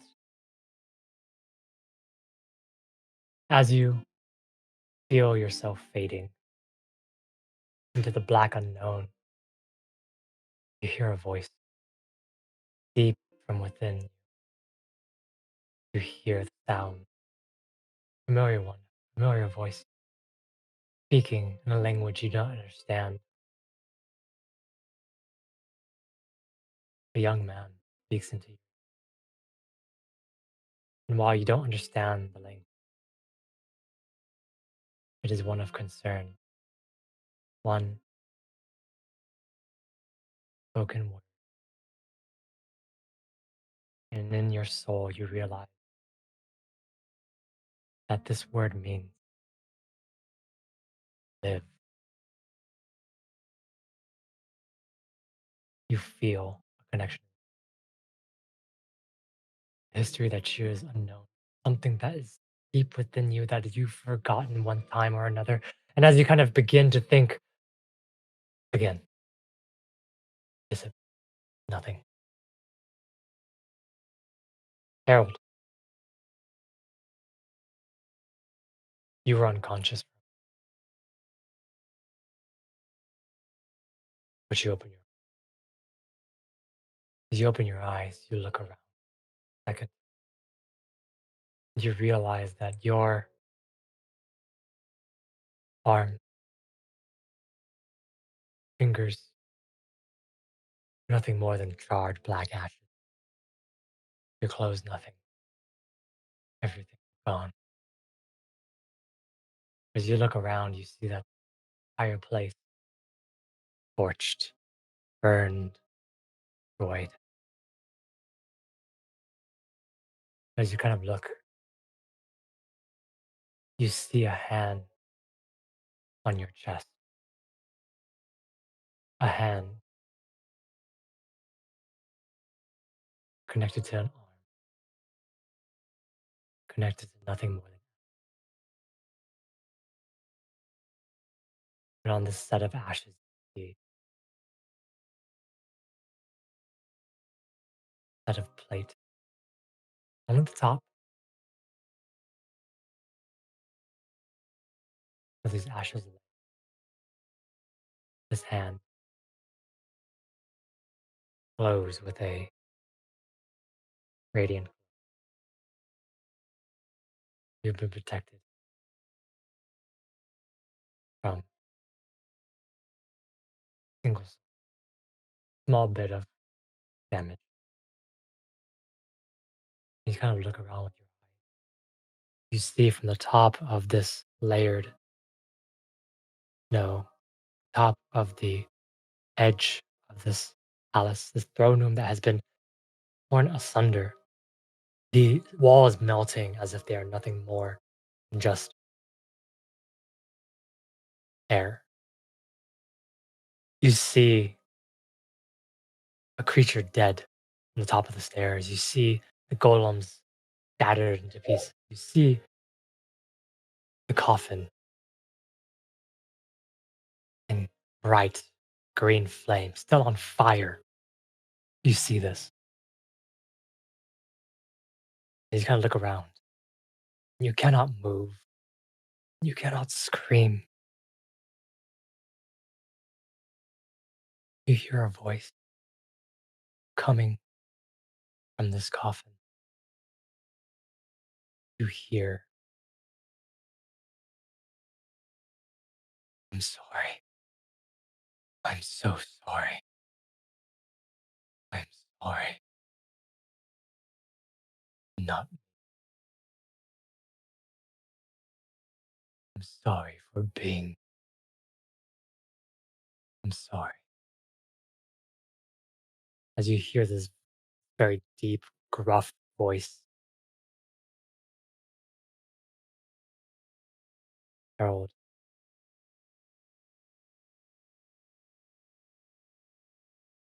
you feel shaking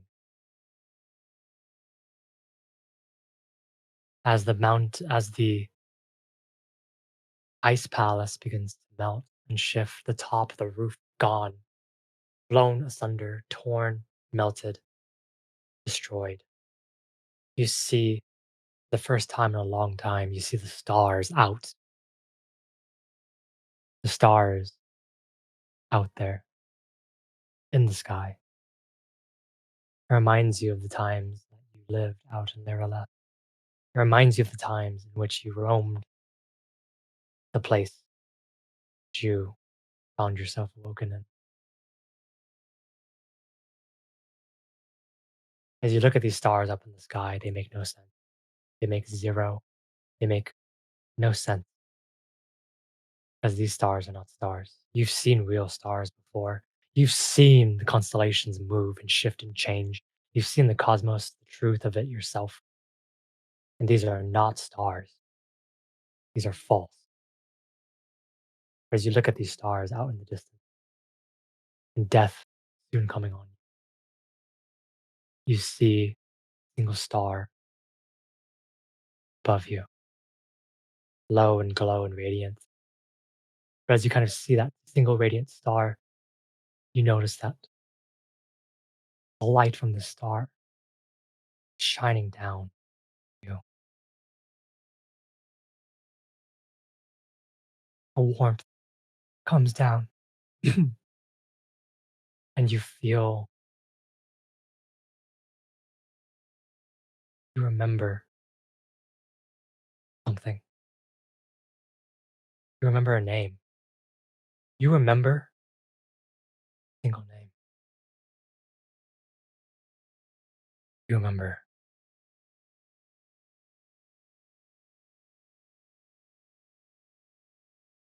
You remember Celiana.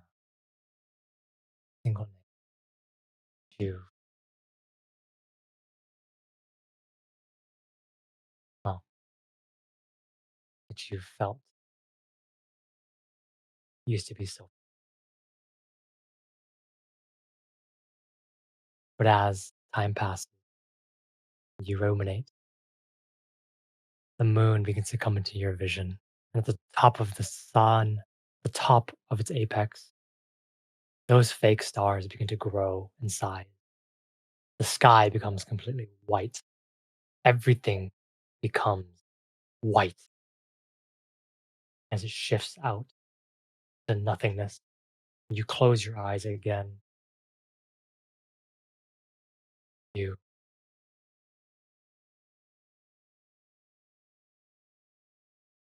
fall unconscious. Geralt, you fall unconscious.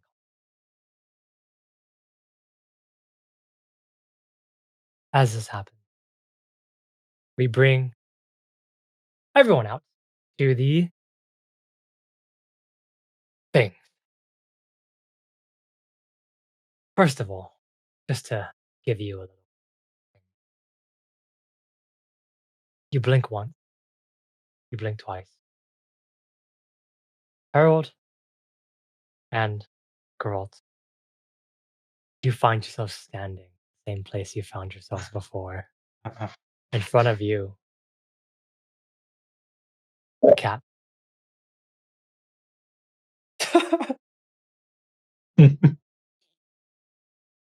The others, you find yourselves, well, in fact, differences.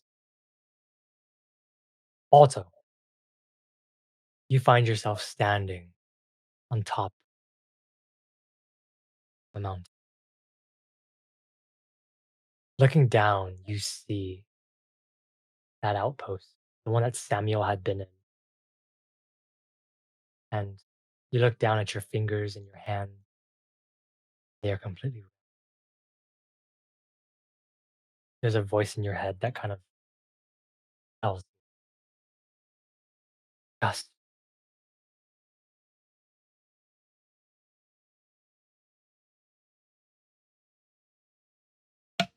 Do I have different Finally. stat changes now? I'll figure that out.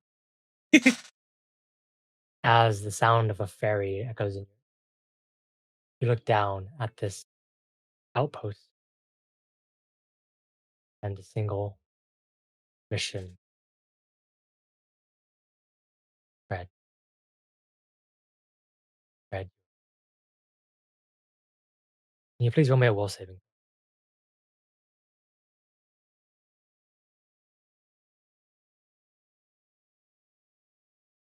Roll.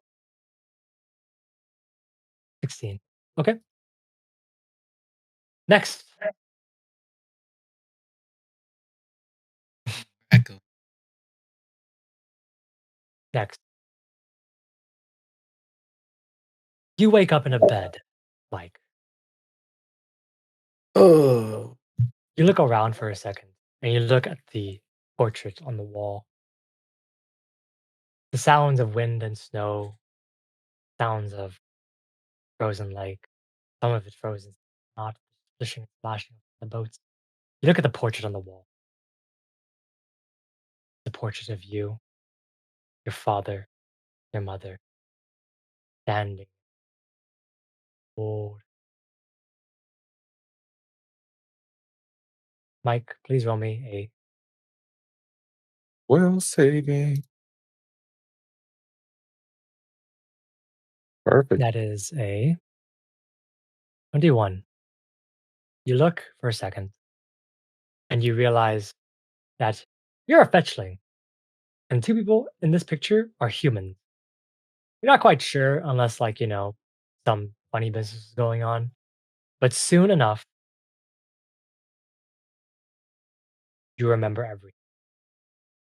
You remember the melted courtyard. You remember Linda. You remember Reset. You remember all of it. You begin to remember your mission. The one before in your mind that occupied it was protect your people. But now it is save. That's right. As this is happening, I'm going to have to ask all four of you to please roll me d20s. Just one. That is perfect. Damn it. Fuck. Nice. Oh Someone wow. won me. I'm gonna choose a hero point on If you that. want to go for it. This is Okay. this is for scene order, by the way. Oh, okay. That's fine then. Okay. So, Balto, you've woken up on this large frozen hill. As your senses come back, you just kind of come through, and everything seems to just shift and change. You have your mission. It is to spread your info.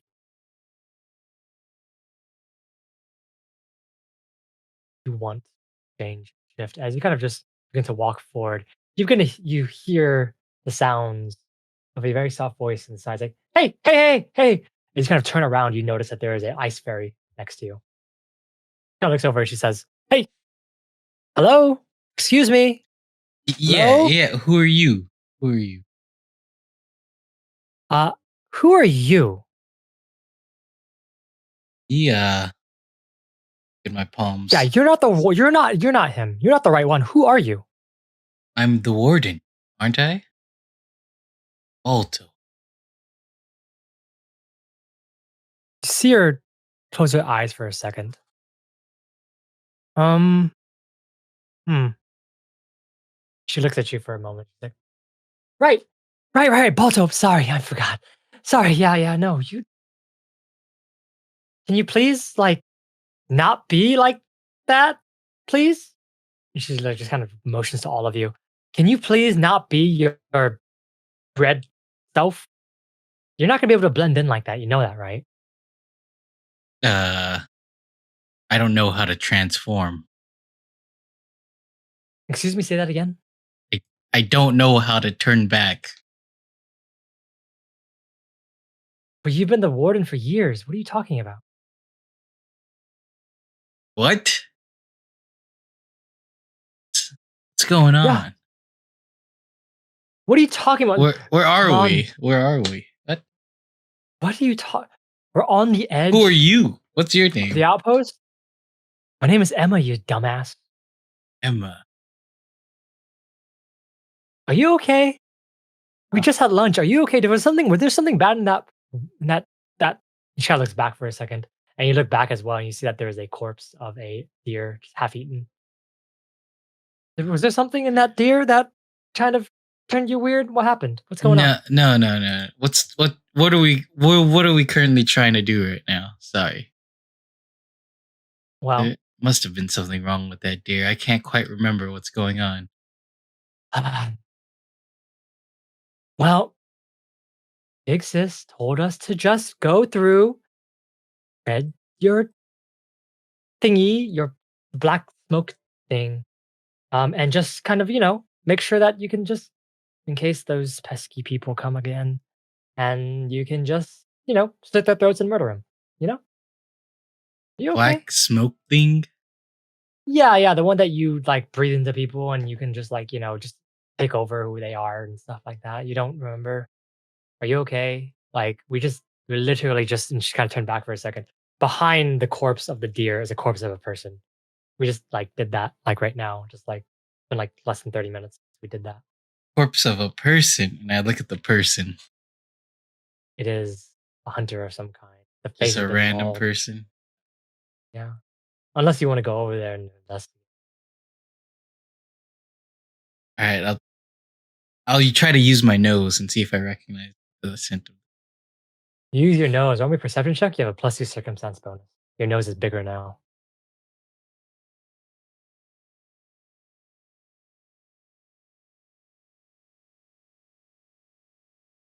You sniff. Not a very familiar smell. And sorry, Emma. It feels like this whole new reset has gotten me off. How do I transform? Um, her eyes kind of shift for a second. Reset. But didn't that happen like yesterday? Wait, wait. She just kind of she floats in the air for a couple of seconds. Oh, right. You notice that her eyes kind of glaze over for a moment. Come back. Yeah. I got it. Okay, so all you have to do is just kind of just breathe in and clench your butthole and just breathe out again. And just think, I want to be regular. All right.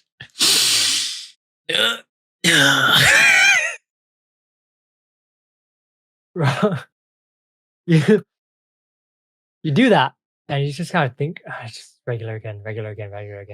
And you just exhale and you begin to feel the shift of everything change. You lose height, you lose weight, you lose strength, and you kind of just come back down feel yourself closer to hell than ever you felt before as you kind of just open your eyes. Roll me a will saving throw.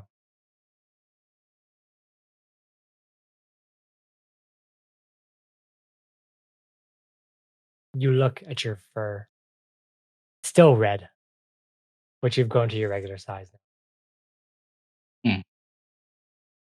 She Interesting looks new at you for a color second. blend. She looks at you for a second and says, "Can you like turn back to like, your original form? I think you just kind of half-assed it." I, this is me. You're just a smaller version of what was before. It's fine. Don't worry about it. No one will judge. I'm pretty sure if there's like those intruders that have seen you before and you've murdered them before, they're gonna attack you, you know. Intruders that's seen me before. Yeah, the intruders, obviously the ones that we're trying to kill and make sure that they don't give sacrifices. But, Sacrifices. yeah, the sacrifices. Where What's wrong with you? Are you okay? Where are we headed?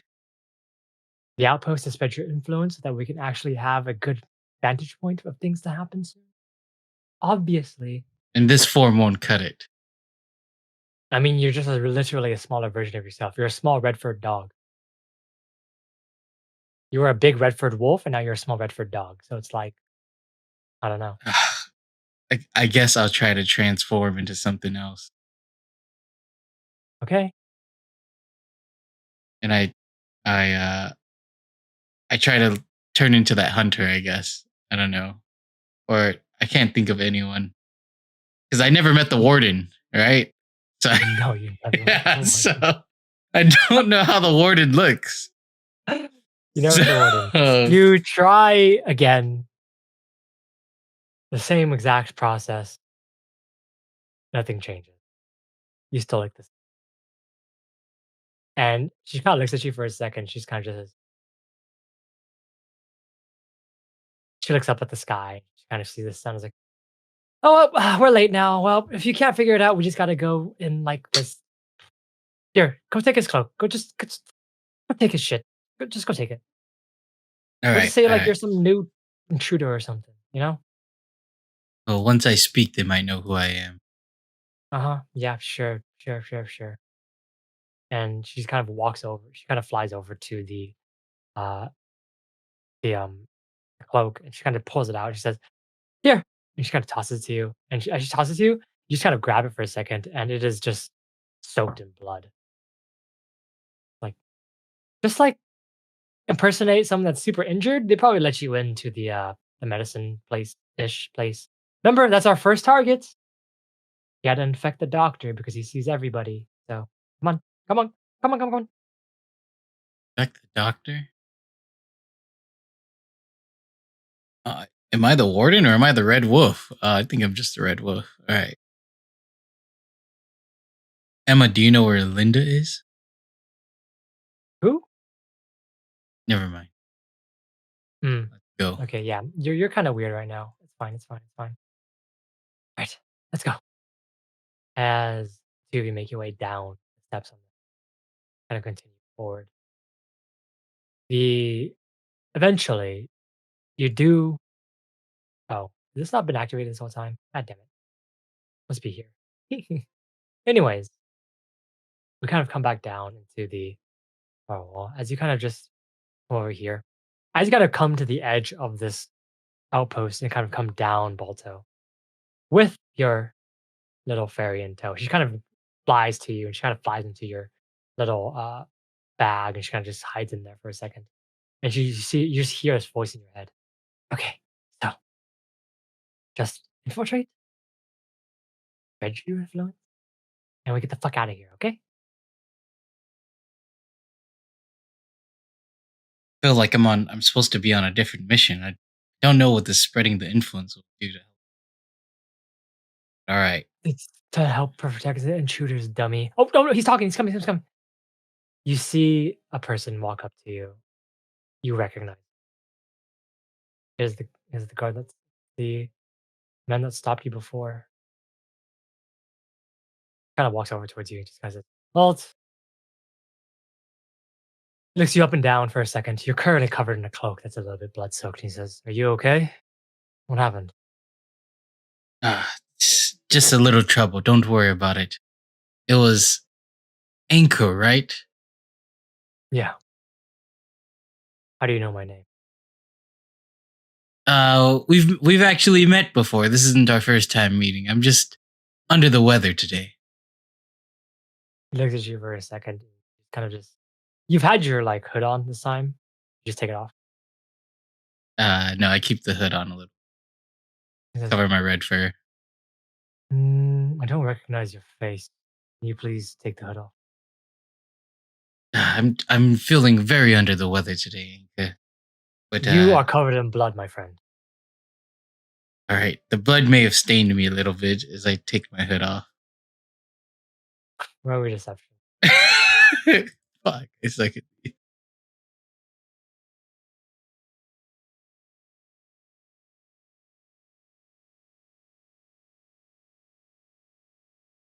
8. You take off the hood and he looks at you for a moment. A bit of confusion on his face. He looks at you. Says, You are very red. it's just what happens to Shunies when they're under the weather. Fur changes. You happen to have a relative that's been lost here before, or a, an older brother that has existed in this place? Yeah. Okay. You looked familiar. I remember you. Well, you look like you may be injured. I'm gonna take you to Samuel. Come, follow. All right. Sounds good. He starts leading you actual outpost. As he leads you into the outpost, time does pass. We're gonna shift because these are gonna be just bang, bang, bang. We're just gonna try to. The person that rolled before, Geralt and Herald, you guys are gonna go next. Sorry, Mike, you're last. Actually, no, because Geralt and Herald together, I'm just gonna make Mike go next. It was actually just between Baltoe and Mike, honestly. Oh, okay. Actually, no, fuck it, never mind. Oh. Herald and Geralt, they haven't had a scene in a while. I just remembered that we had this whole scene before. Okay. Sorry. Wrong place. The two of you wake up and it's kind of looking, and your eyes have been closed. The last thing you remember is death. And then fraction of something reminded you of someplace. But as the two of you just kind of stand there for a second, you notice that the cat standing in front of the both of you. Oh my goodness. A cat with a motive, perhaps. Forgot cat? his name. It exists. Cat. Scree! Oh my gosh. Scree. Are you there, Scree? Hello? He's standing there for a moment. Harold, it's Scree. Who? It's the cat. It's Scree. Scree, we almost did it. We almost did it, Scree. We're sorry. You didn't tell us. You didn't tell us how to do the ritual to bring you back. We didn't know there was a ritual. All right. He turns towards the two of you, and you see in his eyes they are completely, utterly. Oh my goodness. I look at Scree and I say, "Do you remember us?" Hello. I.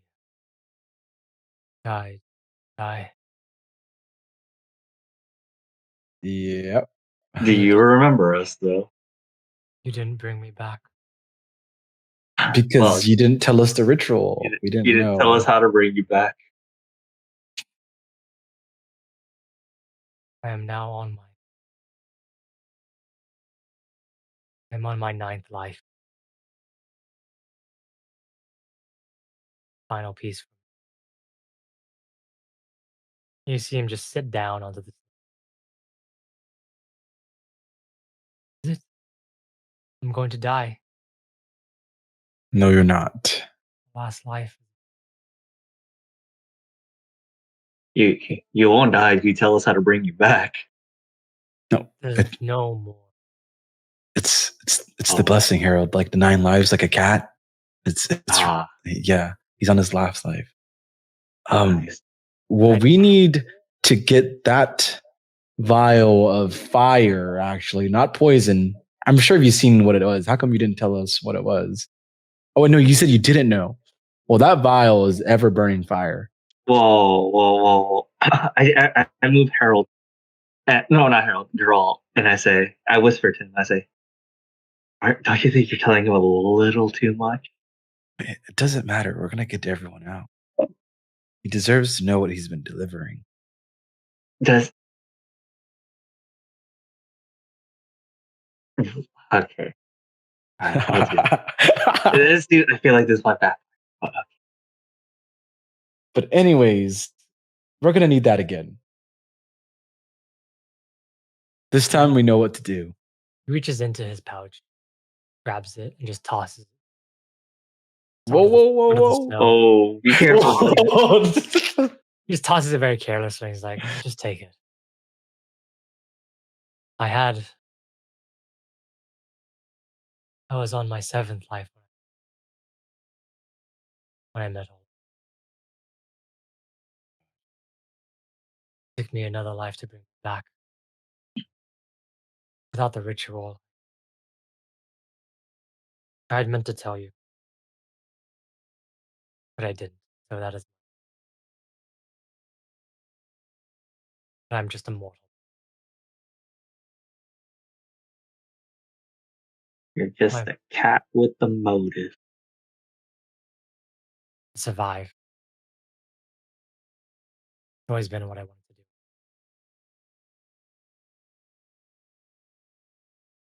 Can the two of you, please? I will accompany you as far as I can. But please leave me alone.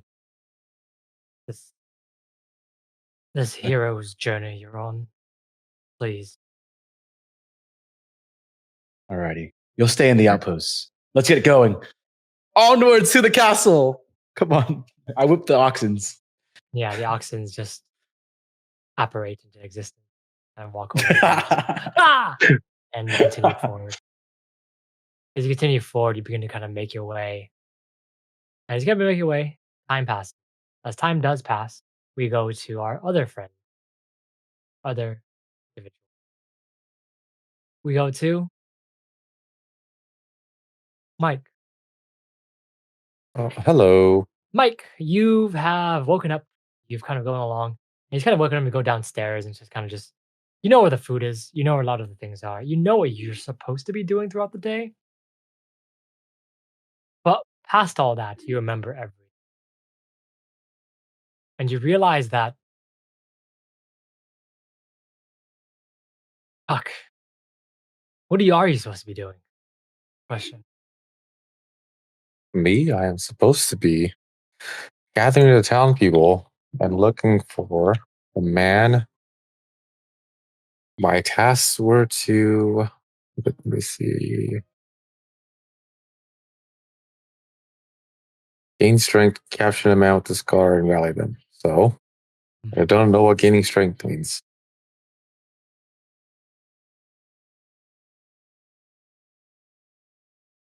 You go down the stairs and you kind of walk outside, and the names of the people begin to go into your mind. The fisherman that you remember, tavern that you've been before, everything comes back. You remember that Salazar is supposed to be in this place. But now that Salazar, and that you are Salazar stood, you remember specifically that there were a few citizens that you maybe recruit. James existed. Perhaps he's here again. Tavern owner. perhaps easier. There's a few fishermen, a few traders, and you remember specifically that Linda is also on the island. As you're kind of thinking for a moment, thinking for a second, a young woman walks up to you. She's not super tall, but you notice that she has a cut, a little bit of a sharp ear, a little bit similar to you. As you kind of look at her for a second, you recognize her. She had been inside the tavern once, as you just kind of see Cinder walk up to you. Cinder. She walks up to you and she just kind of says, "What's up?" And she kind of just punches you on the shoulder. Where are the supplies for the travelers? They still in the warehouse?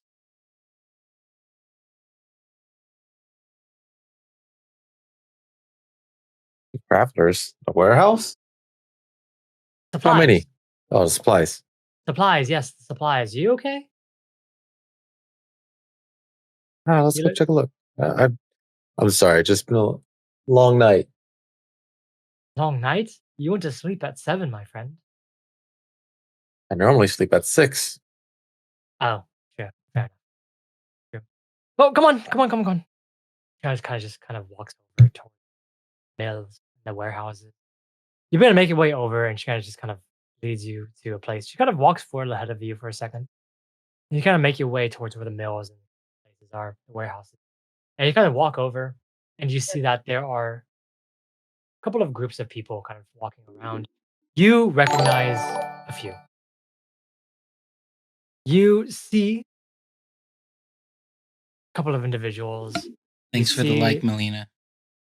A man with sharp eyes. You see another with very thin eyebrows. You see another person with a scar on his face. Purple skin. Oh. You see another one with a sword, kind of walking around with a blue, looks to be small battle dress. You see another person with a lance, and you see a few people that definitely do not belong here. And from deep inside you, you feel that these people are not your people. Something Oh. different about them. Change. Not quite sure. Is- Cinder had a small feeling of it, but the rest of these people just do not seem to belong. Although there's no hostile feelings. Something unrecognizable. Something weird. But as you kind of walk forward, you just see Cinder just kind of walk over. She kind of hops and kind of skips along. She says, "Got him! All right, he can tell us. All right, come on. Tell us exactly which one." As you kind of walk forward and kind of look towards these people, some people look at you for a second and they just give you no mind. However, the man with the scar kind of looks over you, the one with the purple skin, and he looks over you for a moment and a bit of confusion on his face. Seems to be the problem. You see Saven look at you for a moment. There's no problem. There's no problem at all. Kind of turns and kind of begins to walk to the warehouse. You see Cinder kind of walk up towards you, and she says, "All right, which buildings?" And she just kind of looks at all of the buildings in front of you, warehouses, where you assume to have supplies in. Let's. Have we checked? Which ones have we checked? Checked? What are you talking about? Which ones are ours? Aren't they all ours? Are you donating all of the supplies to us? We won't refuse. Oh, no. Which one are ours? The travelers. Are you okay?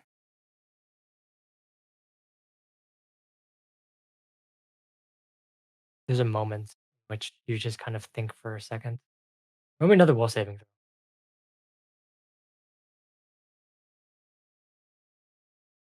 16. You remember letting it kind of wash over you. You hear Salazar's voice in your mind as if it's a part of your own consciousness. Two of the warehouses, the ones closest to you, and the other ones are your people's warehouse. They should not touch those. Should not even.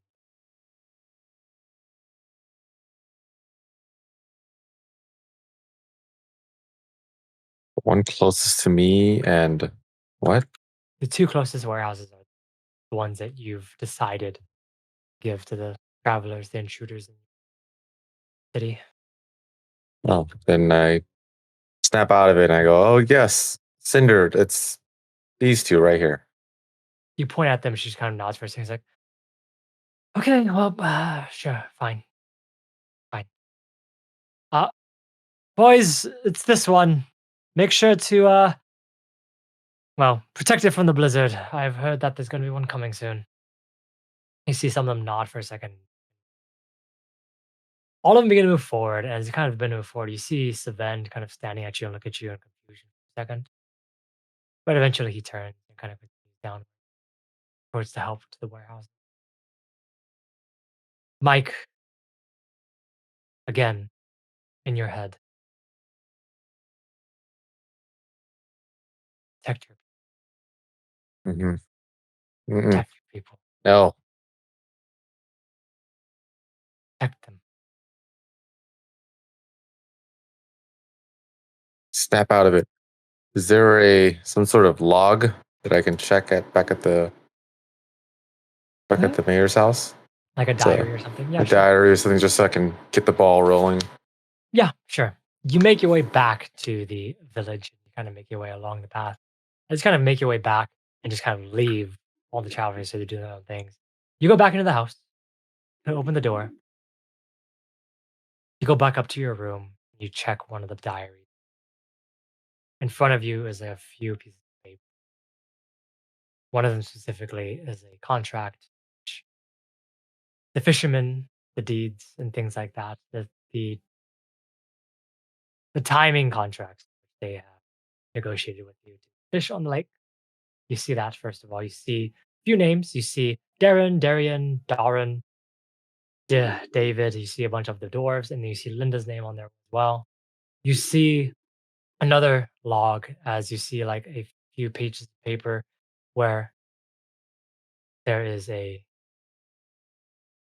agreement with the tavern owner to forward any travelers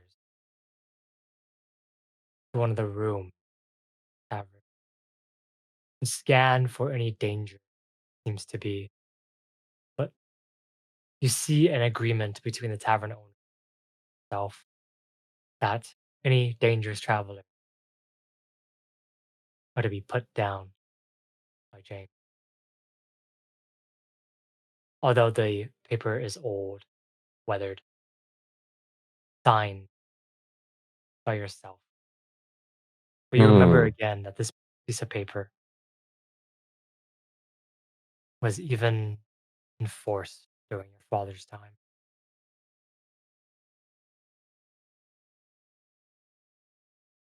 Anything else I can make of?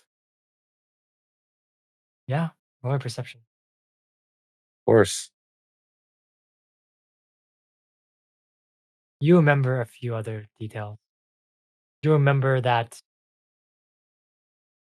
sending many of the travelers, well, the travelers themselves are traveling to the other outpost to try and figure out, well, try and gather themselves before the next reset.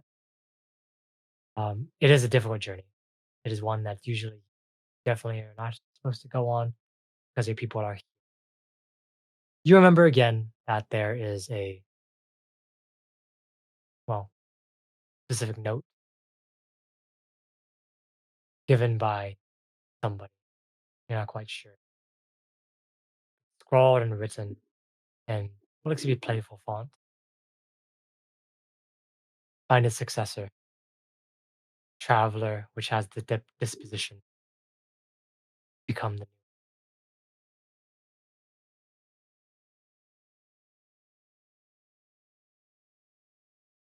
You kind of look at these pages, look at these things, and for a second, you remember the face of your father. Kind demeanor, his thick arms, his musculature. And you remember something. You remember his. You remember the death of father at the hand of some of these travelers. You remember specifically.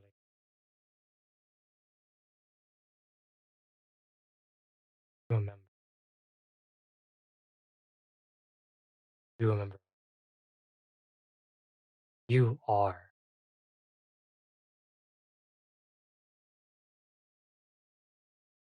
Who are you? As that happens, think. We're gonna shift scenes. As we shift scenes again,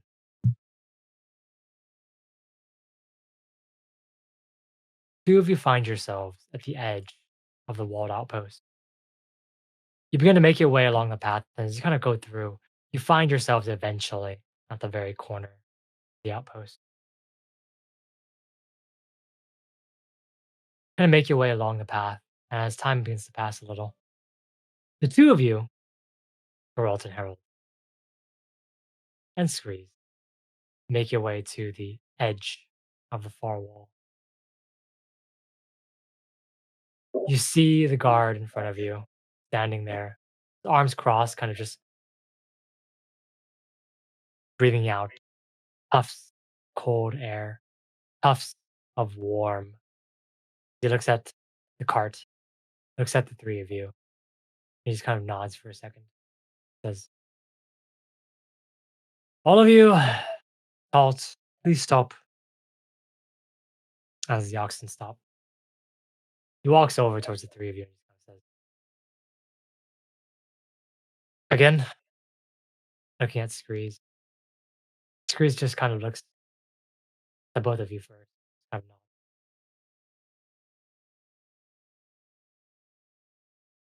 The guard kind of just a little bit looking at the two of you closely. That's you, and we go to a different scene. Baltoe, you're led into the city. Into the city, you kind of led into. Angkor has kind of dropped you off and gone back to the wall. As you kind of make your way back to where the houses were, and just kind of into the edge of where Samuel was, you walk up towards the door, up the stairs, and in front of you is a large window, one that you've entered before. Balto, roll me a wall saving.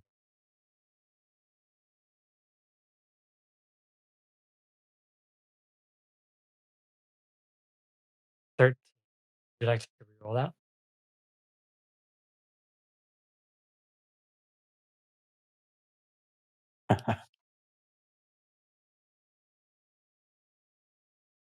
$16. Meets beats. You knock on the door for a Nice. second. As you knock on the door, you just kind of hear a whisper from your. When you go in, tap him. Go ahead. What? No. Whisper from your bag. No, I'm not gonna do that. What the fuck? The whisper from your Oh bag my happens, and you God. kind of just kind of like, wait, what the? And you kind of just kind of walk. You hear the door open. You see Samuel look down at you and say, "Oh, you're back. Perfect. Come in." He just Wait, kind of opens Samuel, the do door. you remember me? He closes it and he says, "Yeah, of course. You're the warden, right?"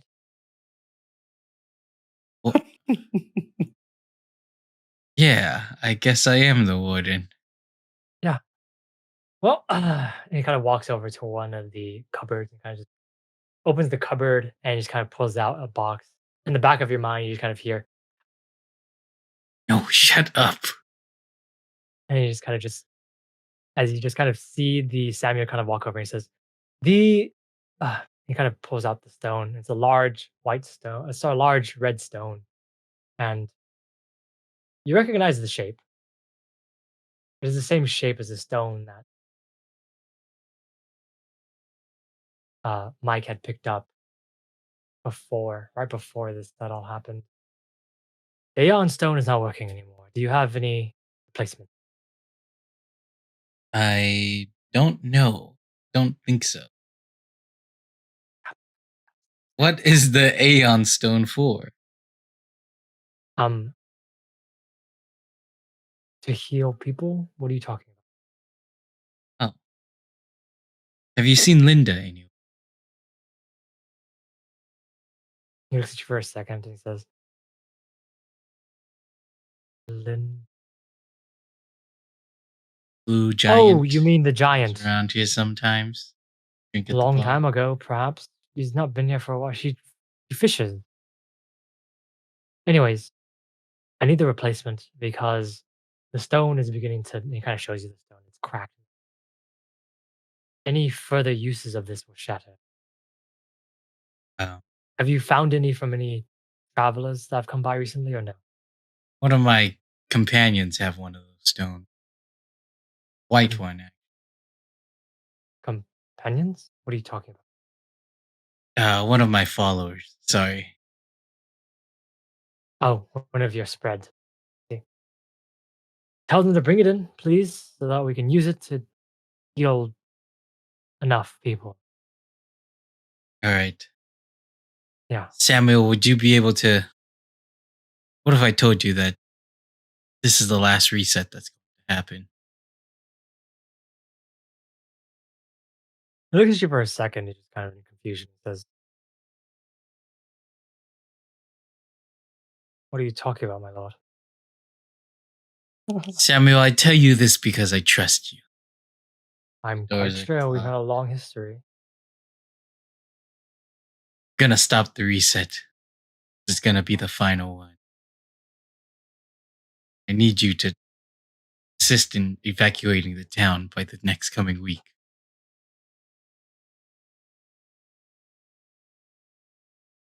A look of confusion on his face. And he just kind of looks at you for a second. Are you all right? You okay? Speak the I thought, truth.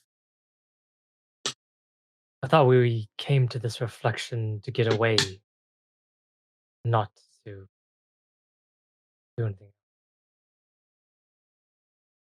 But the What are you talking about? possibilities outside are now. There's unbelievable possibilities that we can obtain outside now. He looks at you for a second, Baltoe. And you see him blink his eyes.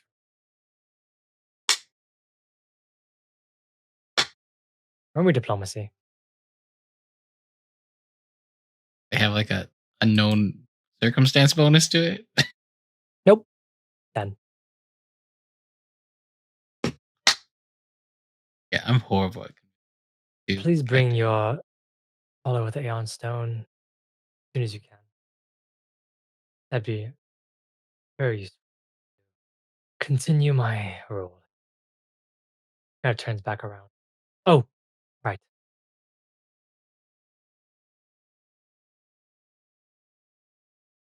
There is another problem. Intruders? No. Oh, yes. There's an elf going around. Question. Where's this elf at? I've heard from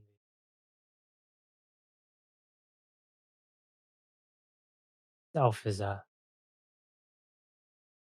wandering around. At last I heard he'd been heading back to the other. Could be still skulking around. Be careful.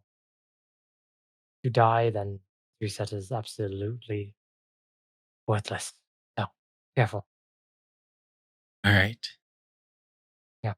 Who are you infecting now?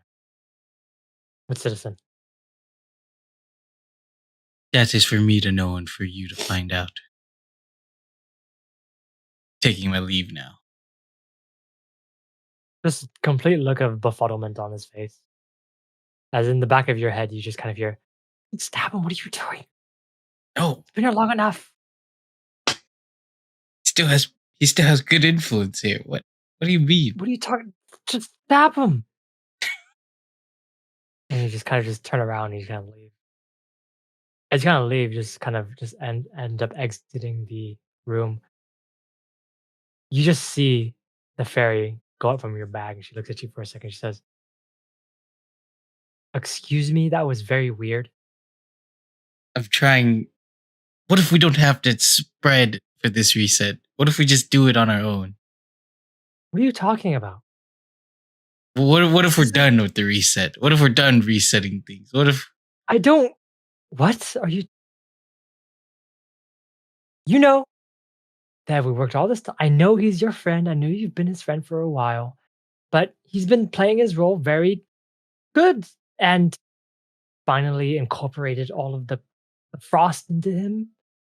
So just stab him, just spread it so he can become you.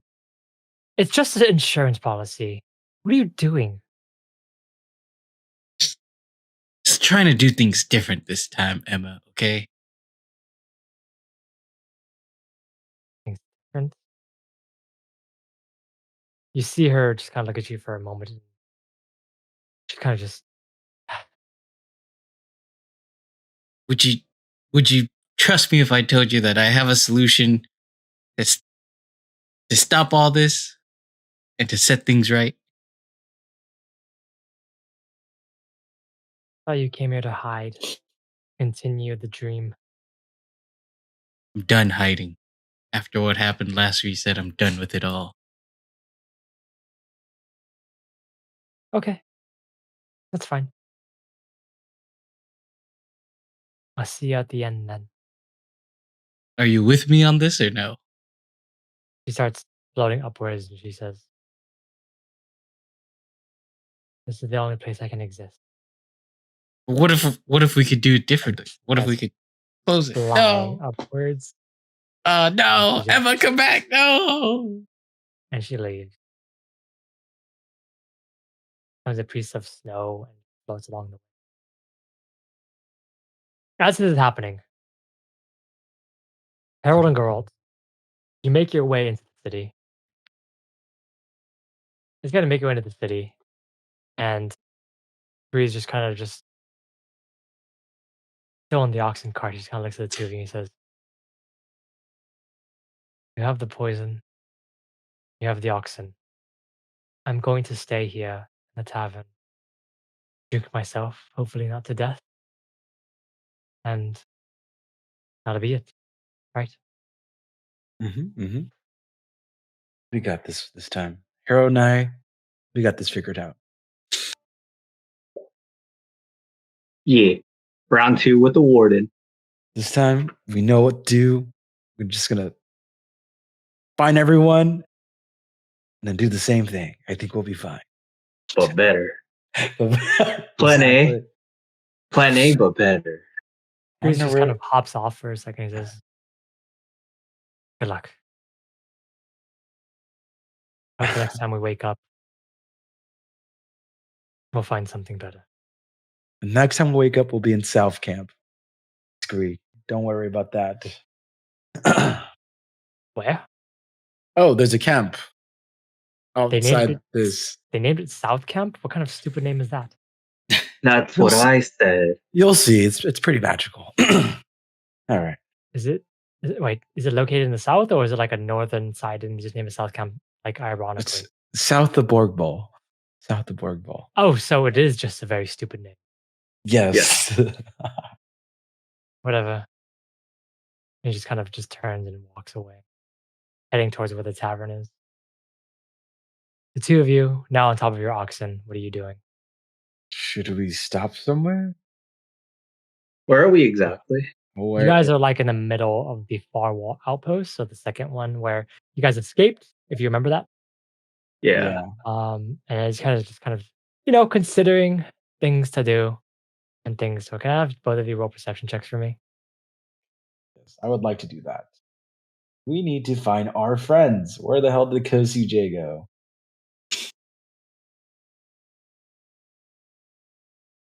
13. Oh.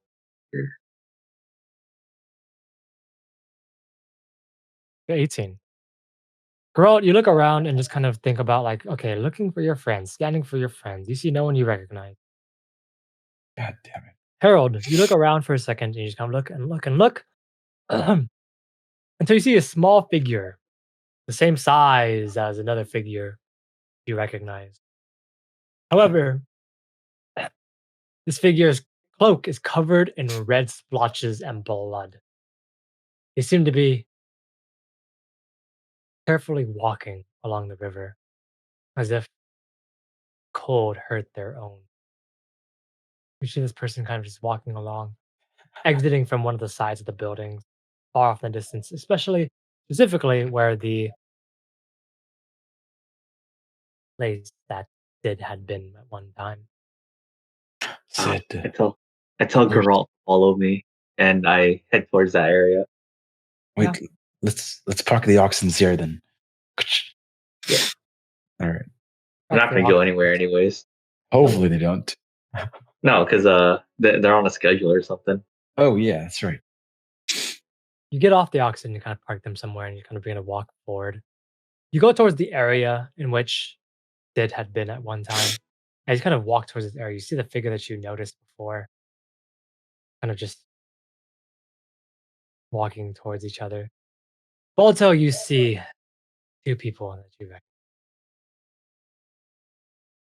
Oh my gosh. Who the fuck is this guy? Wait, Herald, isn't that Baltoe? Did he get the hobo No, role? No? Baltoe doesn't have red fur. That's an imposter. Doesn't it just look like blood? Not the Is it? fur. Oh, But not right the now, fur? I'm pretty sure that Baltoe, you have your hood on, correct? Well, If he's here. let's go. Yeah, I have my. Oh wait, no. I took down my hood already. Let's go. I'm Go just a front. red dog walking around. He's just a red dog. I tell Geralt, it has red fur, it has blood on his cloak. What does that sound like? Maybe he killed the dude by himself. He has a freaking gun. But he has a red fur. Okay, let's slowly approach him. All right, sure. The three of you, I walk fast. the three of you walk forward. It's kind of been a walk forward. The three of you end up about 6 to probably almost 10 feet away from each other. You recognize each other. To you two, Geralt and Herald, Baltoe stands regular size, but his fur is completely red. Whereas white fur is a lighter shade of red, but the rest of it is crimson, very reminiscent of the creature that you had slain many times. Baltoe, in front of you are two people that you have not seen in a long time. Who are you? Is that who I think it is? Like glance and sniff the air. Herald and Geralt, right? Yes, you That's smell the sniff. distinct smell of hobo stink and old oil. Oh, That's thank goodness. As I go up to hug them, I heard you two perished in the last reset. No. How do we know you're not We won. a wolf? We won. Yeah, we won. What? We kicked his ass. What do you mean? We know how to kill the warden. We throw this inside this poison. It's actually an internal burning flame. It's not a poison. It's It's a special type of fire. No, Exactly. there's something I have to tell you guys. But Come. As I cuddle you two. Herald. I lean I closer. think you're right, Herald. No. In the last reset, what was the last thing you guys remembered? Dying. A giant explosion of green flames. We beat Exactly. the warden What do you mean? We didn't die. When you guys defeated the warden, Sorry. you guys set off a chain of events that ended up with killing every single one of the previous roles. What? Yes. What do you mean? There are new roles now. Explain it to me in hobo terms. You killed the old warden. There's a new warden. You killed killing we the just old killed warden. The new warden, right? We'll kill the new warden. Chain Yeah, we just killed reaction the new and warden. killed the woman in the mask. Woman in the mask is dead. Chain reaction killed the mayor. The mayor's dead. Oh no. Doesn't that mean Sid's dead? Herald, Sid's dead. I don't know. I haven't seen Sid. But I have to tell you guys, I had to do something in order to save everyone's life. Wasn't he friends with Cold Iron? He was in love with her. Wait, was he in love with Cold Iron? What? I don't remember that part. Yeah, I mean, neither. I thought he was in love with Lydia. Cold Iron just wanted to see Sid. I don't Or know. Linda. No love. Anyways, if you remember specifically in the scene earlier, there was a hand that belonged to a certain somebody that belonged to a certain top plate armor that had only a top plate armor. Didn't remember? He didn't have any legs. Yeah. Remember the one that protected you, survived? Yeah. Yeah. It was my best friend. He's alive, right? Yeah, let's say that. Yeah. he's just napping. He's just napping for a long time. If Sid came with Cold Iron, I think Baltoe, you said Cold Iron's dead, correct? Cold Iron's gone. Then I think your friend Sid is dead too. No. He's just sleeping. Okay. But I have an important piece of information. What, Baltoe? I know who the new warden is. Okay, cool. And I know who the new woman in the mask is. And I know who the new mayor is.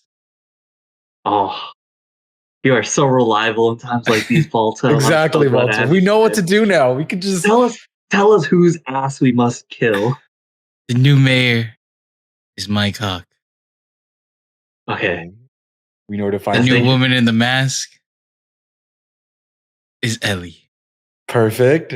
We know where everyone is. Okay, now just tell us who we have to kill. The new warden is me. I'm the new warden. Take out the potion. Take out the potion. wait. But I'm still Baltoe. I'm still just Baltoe. You're Baltoe, right? Are you sure you don't have? I don't know. People told us they're. Ask me anything, and I can answer you to let you know I'm still the same Baltoe. What is your safe word? I know I overheard it. What is your safe word? Bend over. I look at Geralt. Okay. I take him back for a second. I whisper to him, "What if he turns? Will he still be Baltoe? Those other people who turned, they attacked us." I don't know. What do you mean turned? What do you mean turned? What? When'd you get here? What do you mean? I've good ears. I'm a dog. What are you talking about? That dog's dead. Okay. Bad boy. So since you overheard our whole conversation, since you're eavesdropping, how do we know you won't turn on us when can you turn into a big bad wolf? My first read, but I don't know. I turned back into me, but I don't know how to turn back into the big bad wolf. Wait, how does that work? I don't know. Don't you just use the same way you turned into you to turn back into him? I don't know. I haven't tried it. We probably shouldn't try it here. We're gonna do that. And if you do, ready that potion. So then, if you're the warden, who's protecting the source? Where's this? Aren't you the source? Or I'm not the source. Linda's father's the source. The corpse. Linda's corpse father. is the source. Linda is a catalyst that can channel the corpse. Well, where's her father's corpse? As I think of a knowledge roll to see if I remember where her corpse is. It's in the fucking coffin. It's in the coffin. It's in the coffin in the room. that's what the Manticore. Wasn't the Manticore guarding the coffin? He was. So we need to find Mike. We can do one of three things. We can either... Oh, and Linda also told me that this is the final reset. No matter what, this whole realm is going to implode on itself. What? Then we need to get all the travelers. Wait, is there a way to stop it? We can kill Linda. One of us claim the source for itself. And close it like that. Or we can save everyone in the city and exit the realm by evacuating the whole city. We all have hearthstones that can be channeled through the source itself, right? Yes, but not all. I don't. Some travelers may have lost their hearthstones. We don't know. The townspeople can't leave with us, though. Yeah, they can. Also. They're going the only to die solution, no matter what. The travelers would be safe, but not the people inside. The actual citizens. Yeah. Well, we'll cross that road when it comes. For now, it seems like the only way to save everybody is to kill Linda. But someone would have to claim the source. I thought we were here just to close it. I'm against claiming. You're against claiming it, but don't we have to claim it to close it? Yeah. Isn't there a way to close it without claiming it? The thing is that you could claim it and then leave, can't you? Isn't that what Scree did? Yeah, you would get a blessing, apparently.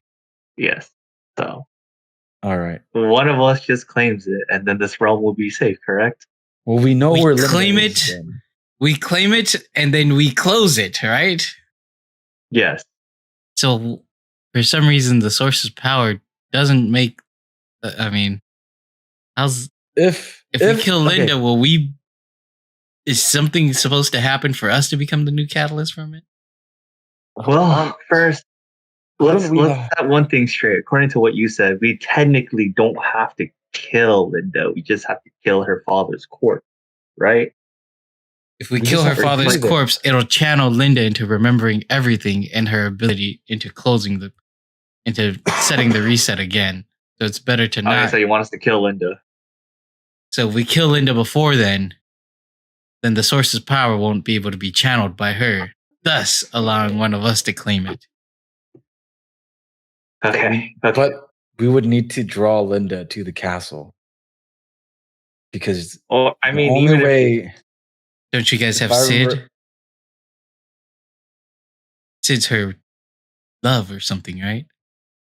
No. She has an emotional attachment to Sid. That's why we've kept him close with us this whole time.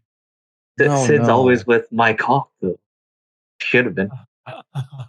Wait, I'm so confused now. You guys are confused. The reason why we know Sid is because Linda has an emotional connection to him, but we were told to protect him at all times. That's what you guys did, right? That was just the role. Oh gosh. Let's go. Was it because of her memories that she had as Emily that she loved Sid because of that? Sid was in love with this person named June. I believe June. Well, let's go. Let's go find my car. Wait, Sid loved June, but Emily loves Sid. Linda has the memories of Emily. So, gosh. Well, it sounds like I'm so fucking confused. Well, for now, let's go get. I hate love triangles. Okay, look.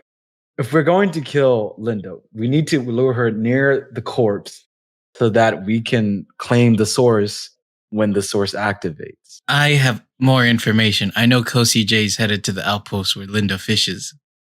We need to find Mike Hawk and we need to head over there. Okay, so then you can use your influence to bring everyone to the castle, right?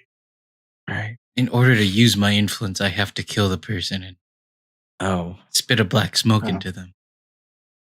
Well, I refuse to kill people here. Okay, well, we need to figure out a way to lure Linda to the castle. We'll figure it out. We can't take the Oxens, by the way. They only go one direction. We must find Mike Hawk. First step. He's the mayor. He's in the. He's the mayor. He's in the first outpost already, right? Yeah. Oh, So we head there because we know he's Yeah. there. But wait, Harold, don't you want to see if Sid's locked up in the cell here? oh, right. My cock's now with he's Don't a you- mayor now, huh? He's Don't no you want to longer a see prisoner. if Sid's still here or not?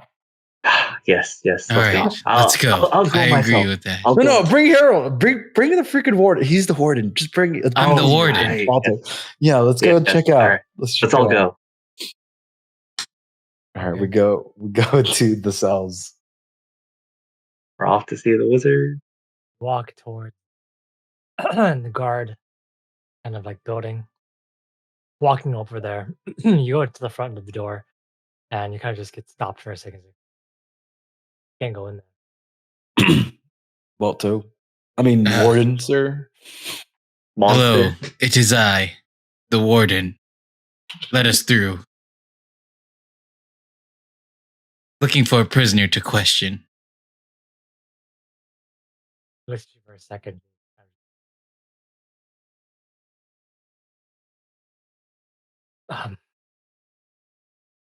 You're both a lot smaller than the Do you want to see my true form? Wait, what? I'm just trying to scare him. Shut up. Roll intimidation. Oh gosh. Oh, well. 19. He looks at you for a second. Just kind of, you just shrug. Go ahead. All right, go find him. I don't know where Sid could be here.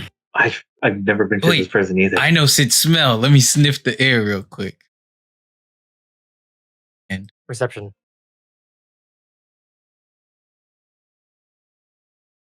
okay.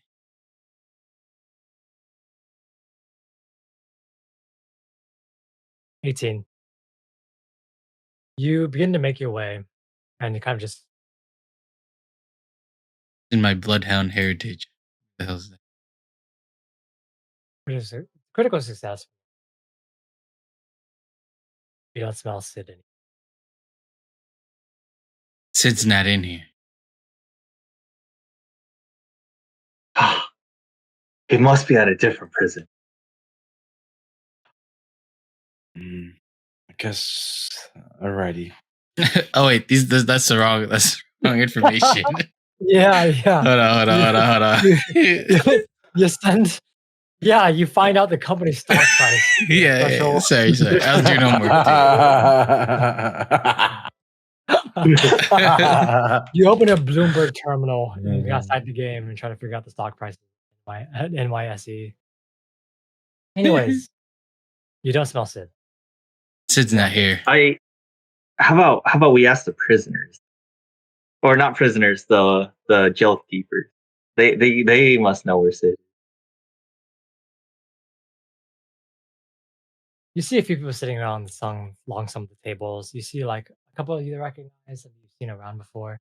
You see Angkor kind of standing on his break, just kind of eating to be a very old piece of jerky. Just kind of eating, not talking to anybody. And he's kind of eating, you kind of walk up to him. Anchor, looking for a prisoner with white hair. Usually carries around a heavy armor set. Seen him? Not here, this reflection. Not here, this.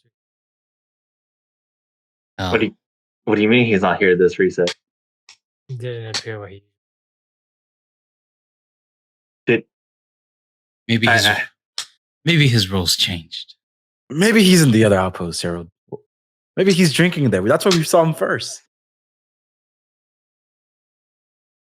Let's make our way to the next outpost. Wait, Baltoe.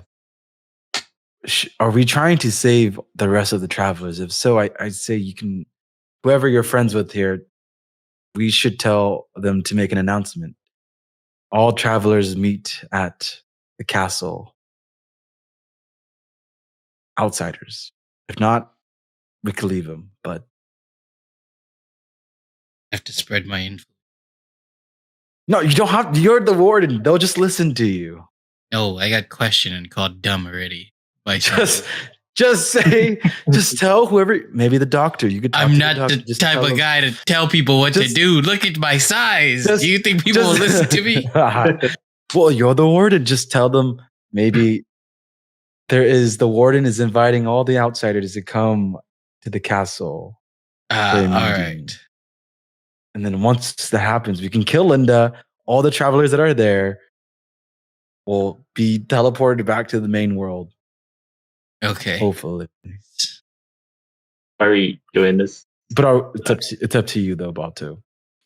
We'll drop that message at the doctor before we leave. Okay. So, you leave.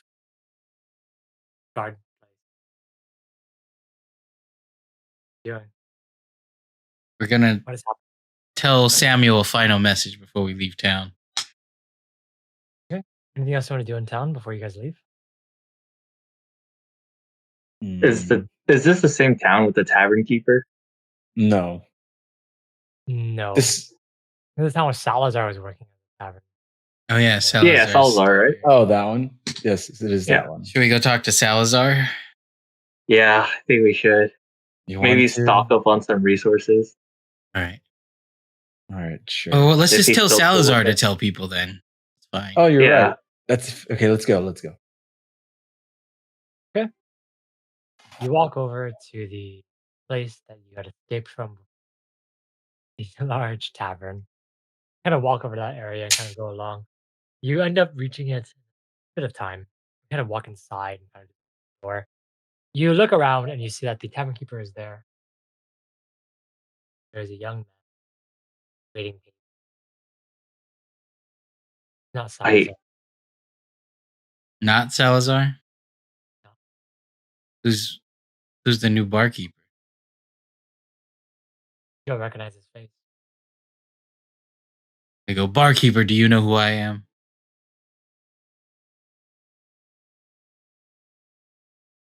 Dog. I am the He's not warden. Would you like a drink, warden? No, I come here with a message. Tell those travelers that come in and out through the outpost here, since this would be one of the first stops that they go to, that there's a hefty reward for those to go to the castle at the week's end. For there is an announcement that will be made there that will fruitfully gift travelers for everything they've done here. I lower myself. Are you sure you want to do a week's time? Shouldn't we just do like tomorrow or something? In the next on the morrow. Okay, and I stand back up and I nod my head. Remember to flow with you also. You have a circumstance bonus of +1.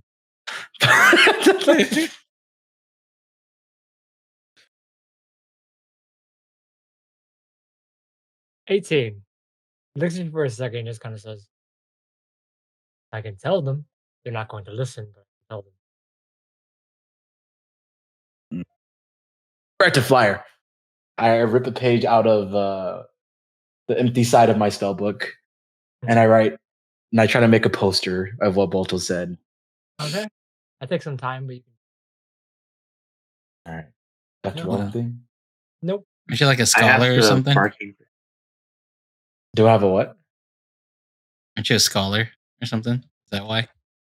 You're a good I don't writer. know. I have no idea. Maybe. You have a lot of stuff. It just depends. Didn't you write your own If you wanna- book?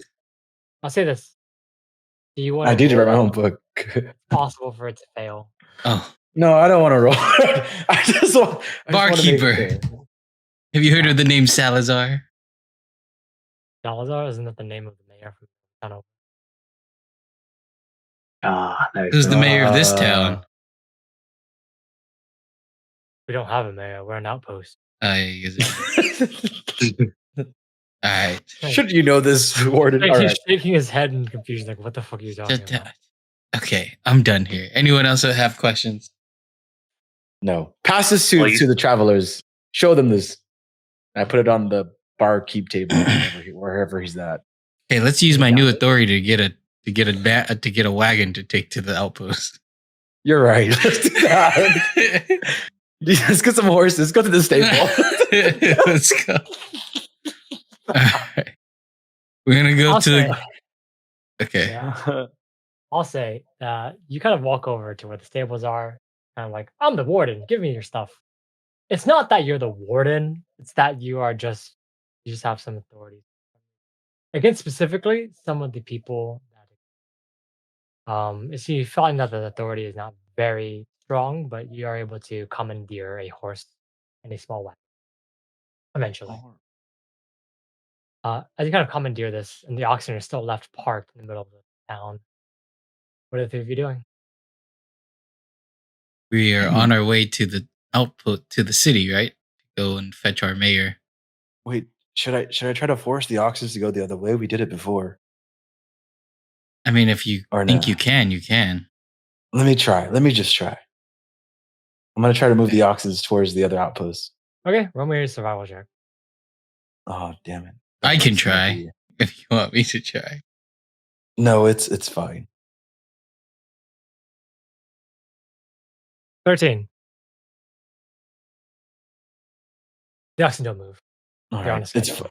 Let's just take the horse. I'm just worried they're gonna leave without us, but that's fine. We have this horse.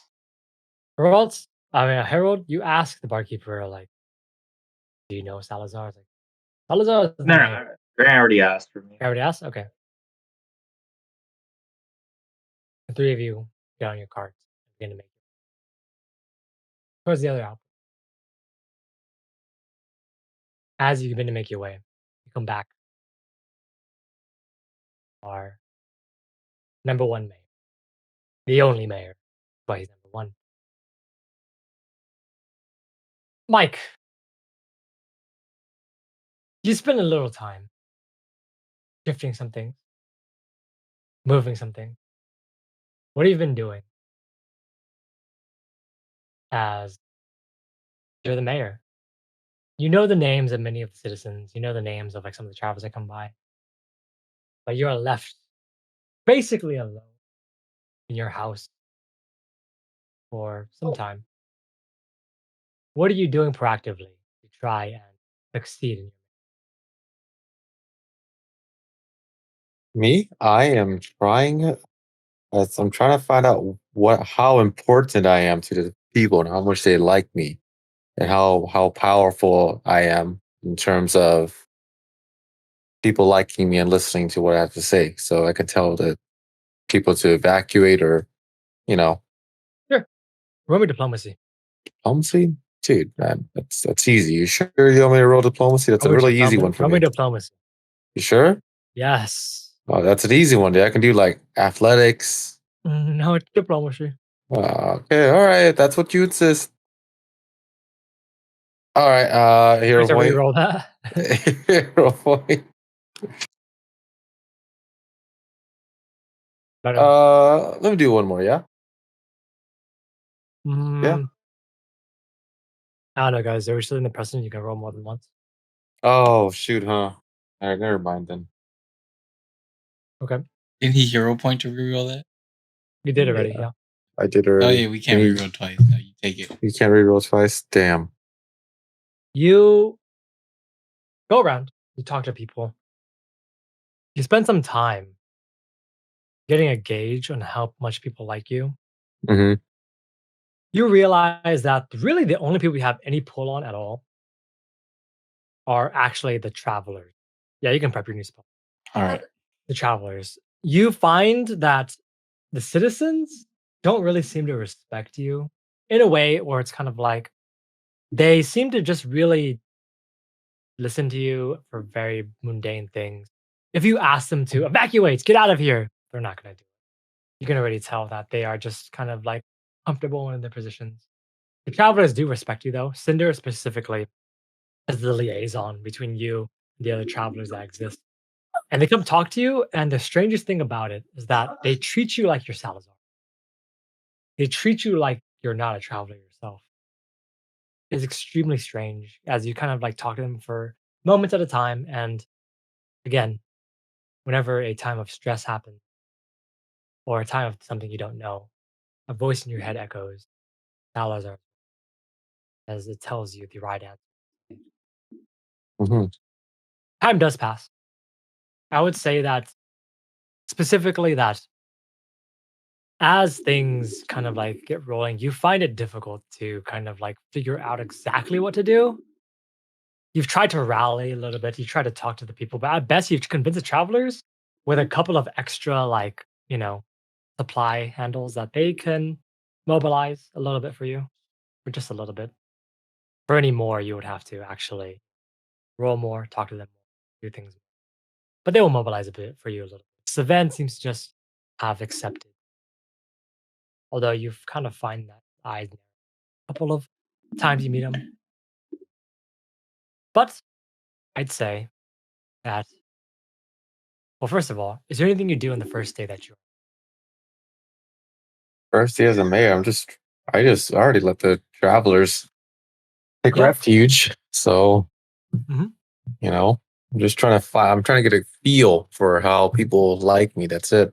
I'm not doing much except that. Yeah. Now that I know how they are, how much time has passed.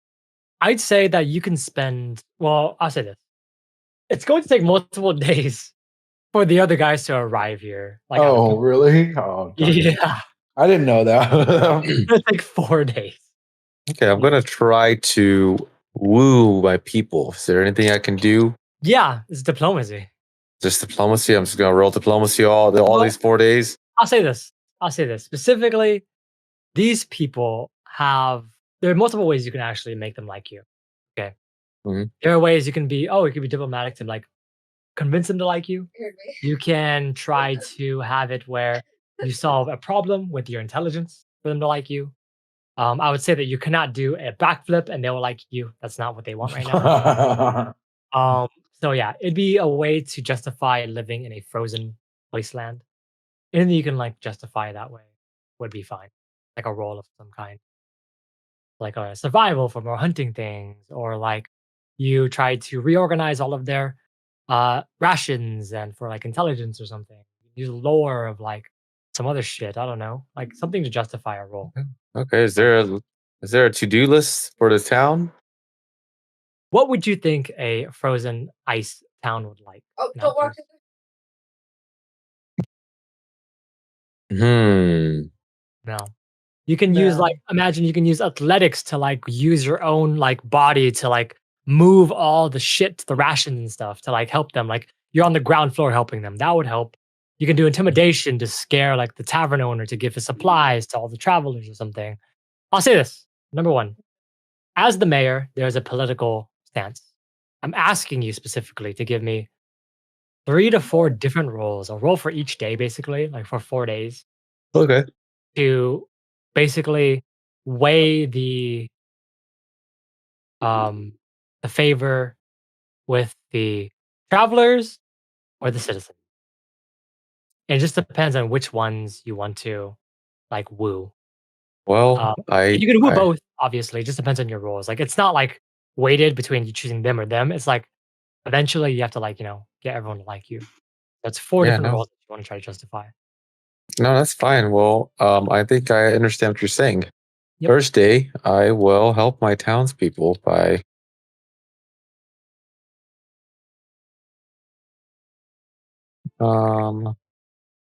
Like your proficiencies. Try to justify 'em. I will do an athletics check and follow your idea of helping organize the town for a whole day. I was just working hard and just organizing the town, getting everything situated. Okay. So you're gonna try to help the citizens first instead. Yes, yes. Athletics.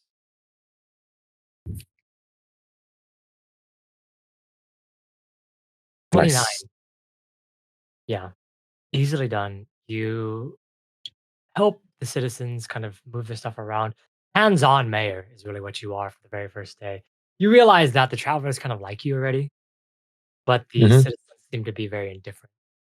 You're gonna kind of move around and help some of the townsfolk. You help specifically, like you help the townsfolk, like the tavern owner, move some barrels and some ale. You help some of the warehouse workers kind of shift things around. Some of the fishermen need help, like fixing old boats and fixing some of the wood and getting some supplies over to the docks. With the athletics of 29, you help them immensely. their favor increases towards you. It is, you know, higher than it was before, but you realize that you kind of talk to them a little bit more. They seem to think that you have, well, I'll say this, you haven't seduced them quite yet, but they Oh seem to well. like you at least a little bit better. Can I ask them what else would they like? Yeah. You Yeah. kind of ask one of the people, the first person that kind of comes to your mind, you ask the town guard, head guardsman, which is not James. It is another person you don't recognize. You ask them and they ask for what seems to be weapons, traps, snares, things to help them hunt.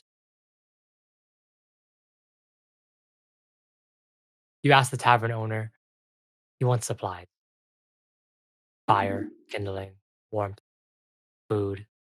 You ask some of the citizens, like this trader, asking for commerce, wants to, trade with the travelers, wants to trade some of their other goods for things that the travelers may have, like magic items like that. Those three groups of people really, you know, make up the village. Ooh wee. Okay, so I tell them, thank you, sir. And Mhm. I will try to do a diplomacy, I guess, right? That's diplomacy, huh? So yes, the first day you move everything around. On the second day, what are you doing? I'm gonna Diplomacy. do diplomacy. Oh, a Yahtzee! Yeah. Natural 20. You talk to all three groups and you realize that I can easily talk to everybody today. Easily. As you kind of talk to, first of all, the travelers to convince them to actually help you, trade, supplies, hunt, food. The travelers are the main things that you really do help. Like try to convince to help you give them things. I'd say that the favor of the city and even the travelers rises for natural 20. It is Right, very much a productive day. And as you kind of like talk to them and kind of like shift things around, right. you hear some information on the Yes. second day. You hear that Linda has arrived back in town. Do you do anything? Linda has just arrived in town. Linda, the same Linda that we all know? The giant fisherman, the Oh, well, woman she that is. is impersonating Emily, apparently. Not the version that you met, but the one that had been met before. Bro, I got no beef with Linda. Do I? Do I have beef with Linda? Do I need to? I don't know. I literally don't know. Do you have beef with Linda? Do you want to talk to her? Do you want to actually have anything done with her? Or are you just gonna leave her to her own devices? Sure, I'll go talk to her.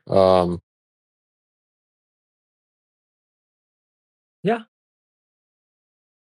So you hear that Linda's in town, and you kind of make your way towards the tavern where you find she is kind of like drinking a little bit, talking to some of the other fishermen. Darren, Daria, and Derek, all of the dwarves kind of surrounding her. As you kind of get inside the tavern, kind of look over at her. She's sitting there, drinking, laughing, vibing. What are you doing? um, and this is the second day still, right? That was the second day, yeah, it's at night. Okay then. Um, go with Linda and ask her, hey, how you doing? Yeah. You walk up to her and say, like, hey, how you doing? And she kind of looks at you for a second and kind of just like, yeah, quite fine, actually. Is there a problem with the contracts? No, no problem at all. Just want to make sure everybody's happy here. The dwarves look at you also in confusion as well. You see Linda just kind of put down her ale and she kind of looks at you and says, you want a drink, Maya? You don't usually come to the tavern. Yeah, sure. Yeah. Linda kind of just raises one of the doors raises one of their fingers and then you see the taverner kind of walk over towards you and he gives you a pint of ale And as kind of as you point, he gives you a nod for a second, kind of just pulls up a chair, and you are allowed into the party. Surrounding you is Linda and 6 other dwarves. You see that the dwarves, a lot of their facial features are the same, but you notice that there are like scars and small differences. Some of their hair is different. Some of them wearing them in different styles, but they are the same build, the same stock.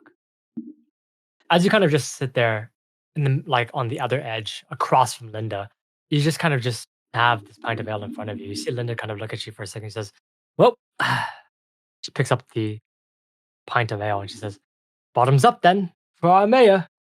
And you see the dwarves just kind of lift up their ales as well, and they kind of look at you for a second, waiting for you to lift up your ale. Cheers. Cheers, cheers, cheers. As all of them cheers. And you kind of just And drink a little bit. we're just making light conversations and have a few drinks. How many drinks are we having right now? You are going to be given 8 drinks unless you stop them. Oh, wow. Well, I'm not going to drink all 8 right now. I'm going to ask questions before I get drunk. Um, Mhm. I look at Linda, I ask her, so what's your plans this week? She just looks at you for a second. She says, "To fish, scale some fish, deliver some fish to the supply depot, you know, keep the village alive." It's great. Have you noticed anything different lately? 'Cause- Mm, oh, yes. One of my boats is a bit rocky. Is it possible for me to get a new one? I've realized that you've brought some from the warehouses, but some of them are quite rocky and well, the patching is very low work. Can you help me with that? yeah, that's no problem. Thank you, Maya. And she just kind of just drinks another pint of ale. As you drink another one, you see Linda just kind of look over for a second, and she's about to say something. You see that one of the dwarves just kind of just taps you on the shoulder and says, "Excuse me, Maya, Maya, Maya. What is it? Yeah, can you help me with the thing? What thing? I've got a problem with those fucking travelers. Travelers? What happened? One of them travelers blew up one of my boats, you see. They said they were testing, what was it called, Derek? Fire magic. They were testing fire magic on one of my boats. And, you know, I understand that they're strong and tough and they're not from around here, but can you help me?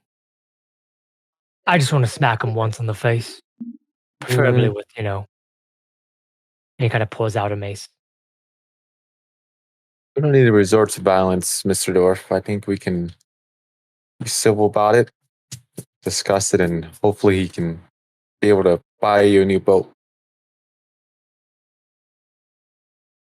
Oh, the boat was worth like 300 silver worms. So if you give me that by tomorrow, I'll be grateful. 300 silver worms. Yeah. By tomorrow. Yeah, from the traveler, of course. I don't expect you to pay it. You know what traveler did this? Yeah, the ugly one.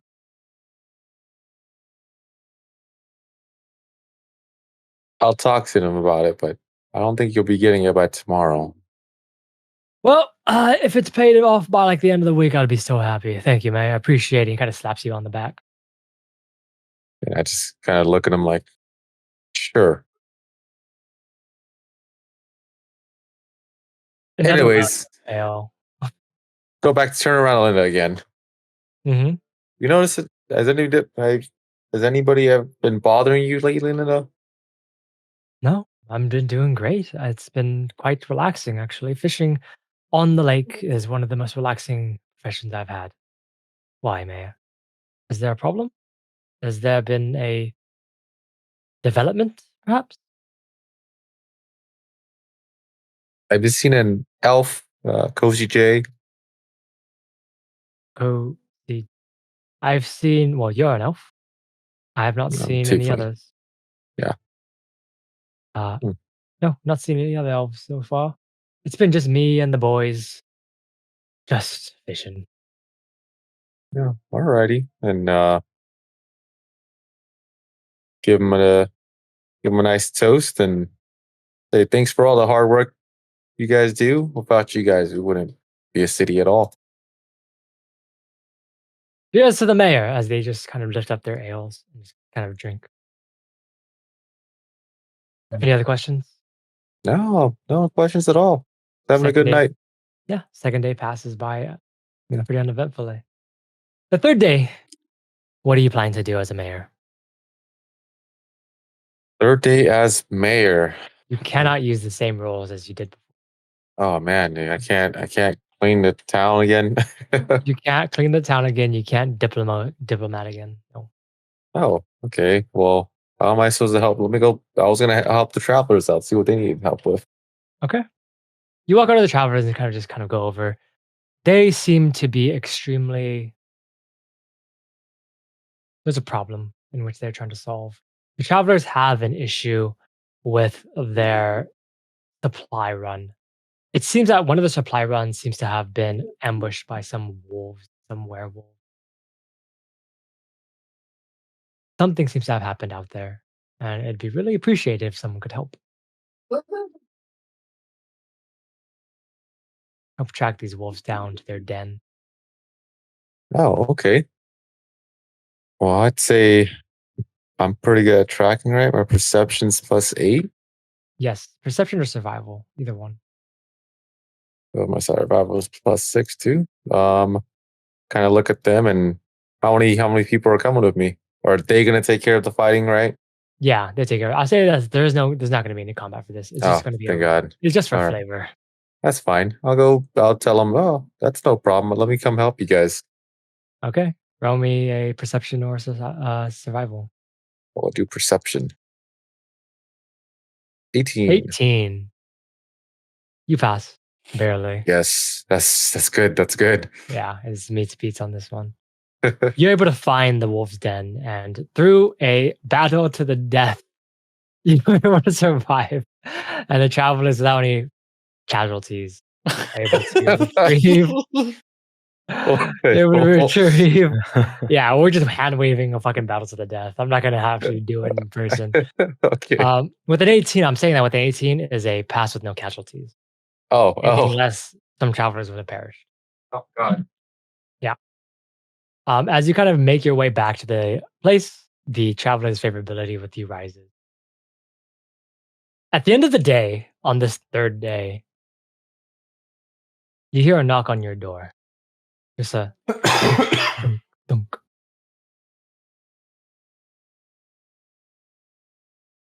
Mike. Oh, I thought it was. Sorry. I get up out of bed and like I assume I'm in bed. Yes. And I'm like, oh. And I just walk on down the stairs and got a little light with me. And I open a door. Real, not all the way, just a little crack, just to see who it is. Who is it? You open the door and you kind of look down and you see, like, you kind of expect someone to be, eye level with you. Oh, they actually are eye level with you because you're shorter. You look and you see in front of you is a young girl in a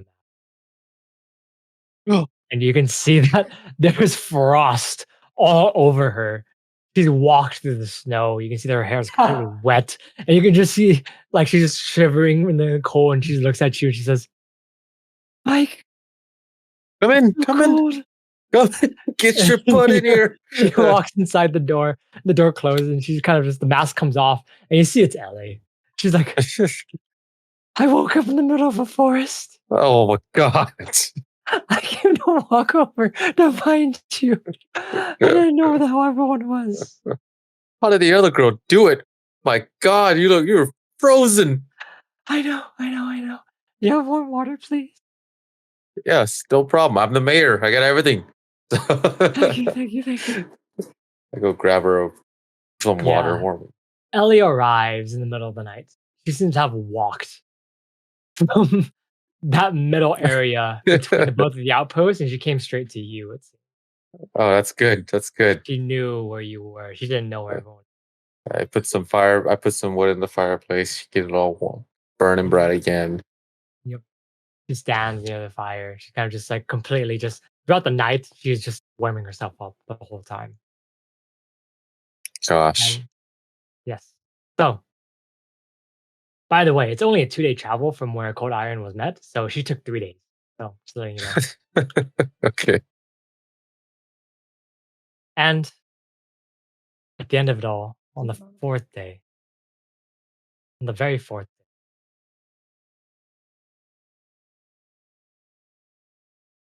what are you Yes. doing, Mike, in the early morning? Well, I'm gonna gauge off my townspeople and see who like if they need any more help. Let's see. Okay. I Yeah, go ahead. Justify what you want to justify. Oh, okay. I was just gonna say I don't really have much more roles I can do. Mhm. I do want to. There's a what's his name? A blah blah blah. A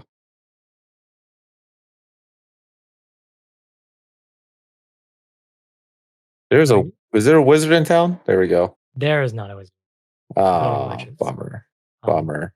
I would say this: you could use something. Um, at this point in time, the favorability of both the citizens and the travelers is about equal. You were able to kind of convince a lot of the citizens to actually kind of like you a little bit. And the travelers seem to trust you quite a lot. The problem is bringing them together. Problem is kind of just helping, bridge the gap between both. Because there is a clear us versus them kind of mentality going on in this village. Okay, The major thing for sure would be trying to figure out exactly how to bridge that gap. I know. Do you have any ideas? I think I don't know. I'd have no ideas. I'd have to.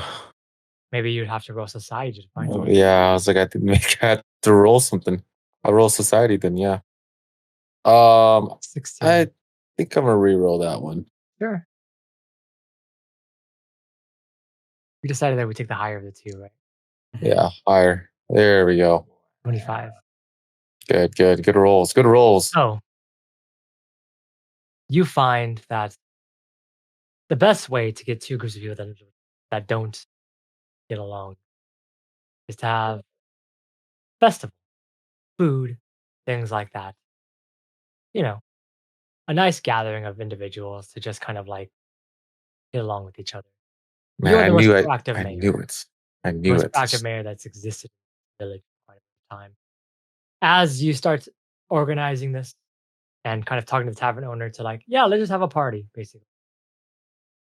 And talk to the travelers and say that, citizens are throwing a festival and you guys could come if you guys want. It's an open invite, but I'm inviting everybody right now, that kind of thing. You send in the group chat of everyone, just like, hey, just come and hang out. As you kind of just get everyone to come and come along. I'll say this, Mike. Yeah. For flavor, a lot of these things happen. But you've successfully gotten everyone's favorability up to the minimum of 3. They will listen to you. I have done it. My people love me. Yes, you've succeeded on all your roles some fucking way. I don't know Uh, how. You succeeded on everything. So, yeah. As this 4th day is happening and the festival, or rather a party begins to happen, as like a small festival, a large bonfire lit. Ellie jumping around now, having a good time.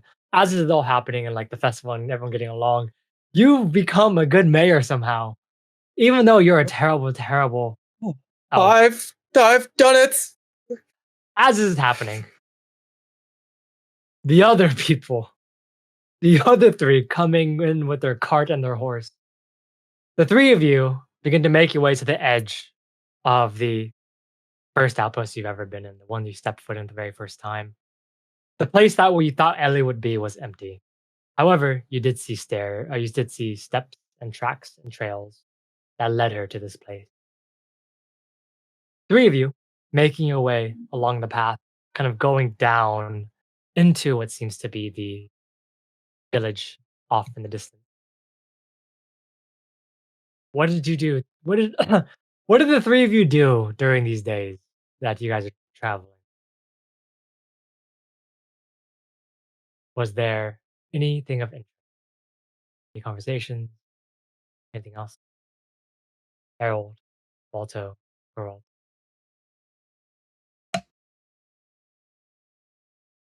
We Okay, arrived in perfect. town. What?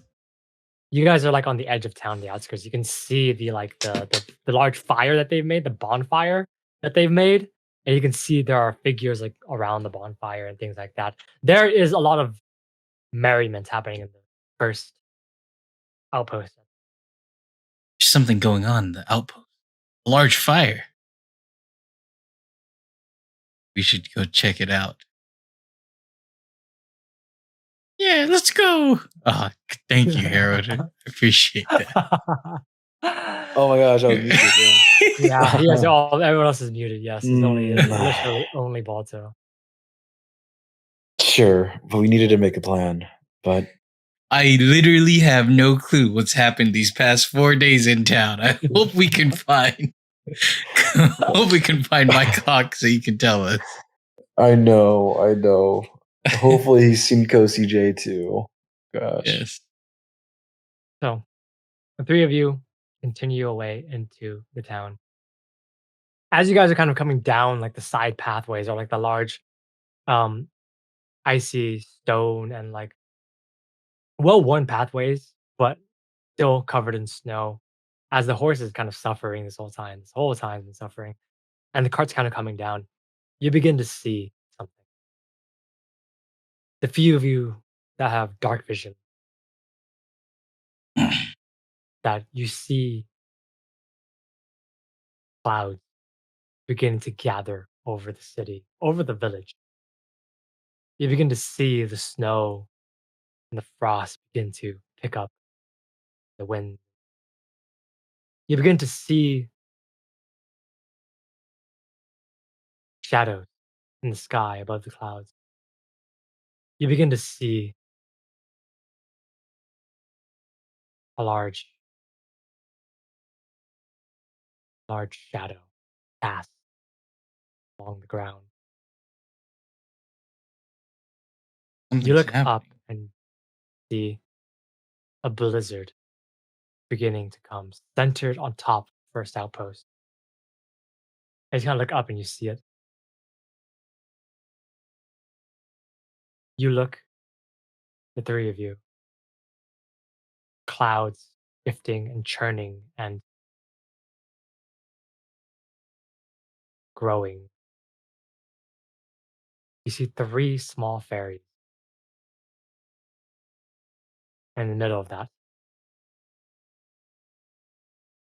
you see a large armored figure, completely blue, but desiccated. You see a corpse of a man, black mustache, black facial hair, with black and desiccated skin, pale and blue. Hovering above first outpost. As the clouds begin to swirl and churn and shift, and the tempest begins to come faster and faster. Three of you notice this. As the bonfire on the ground floor where you're at, Mike, where Ellie is at, and where Linda and the other fishermen and other people are at, the bonfire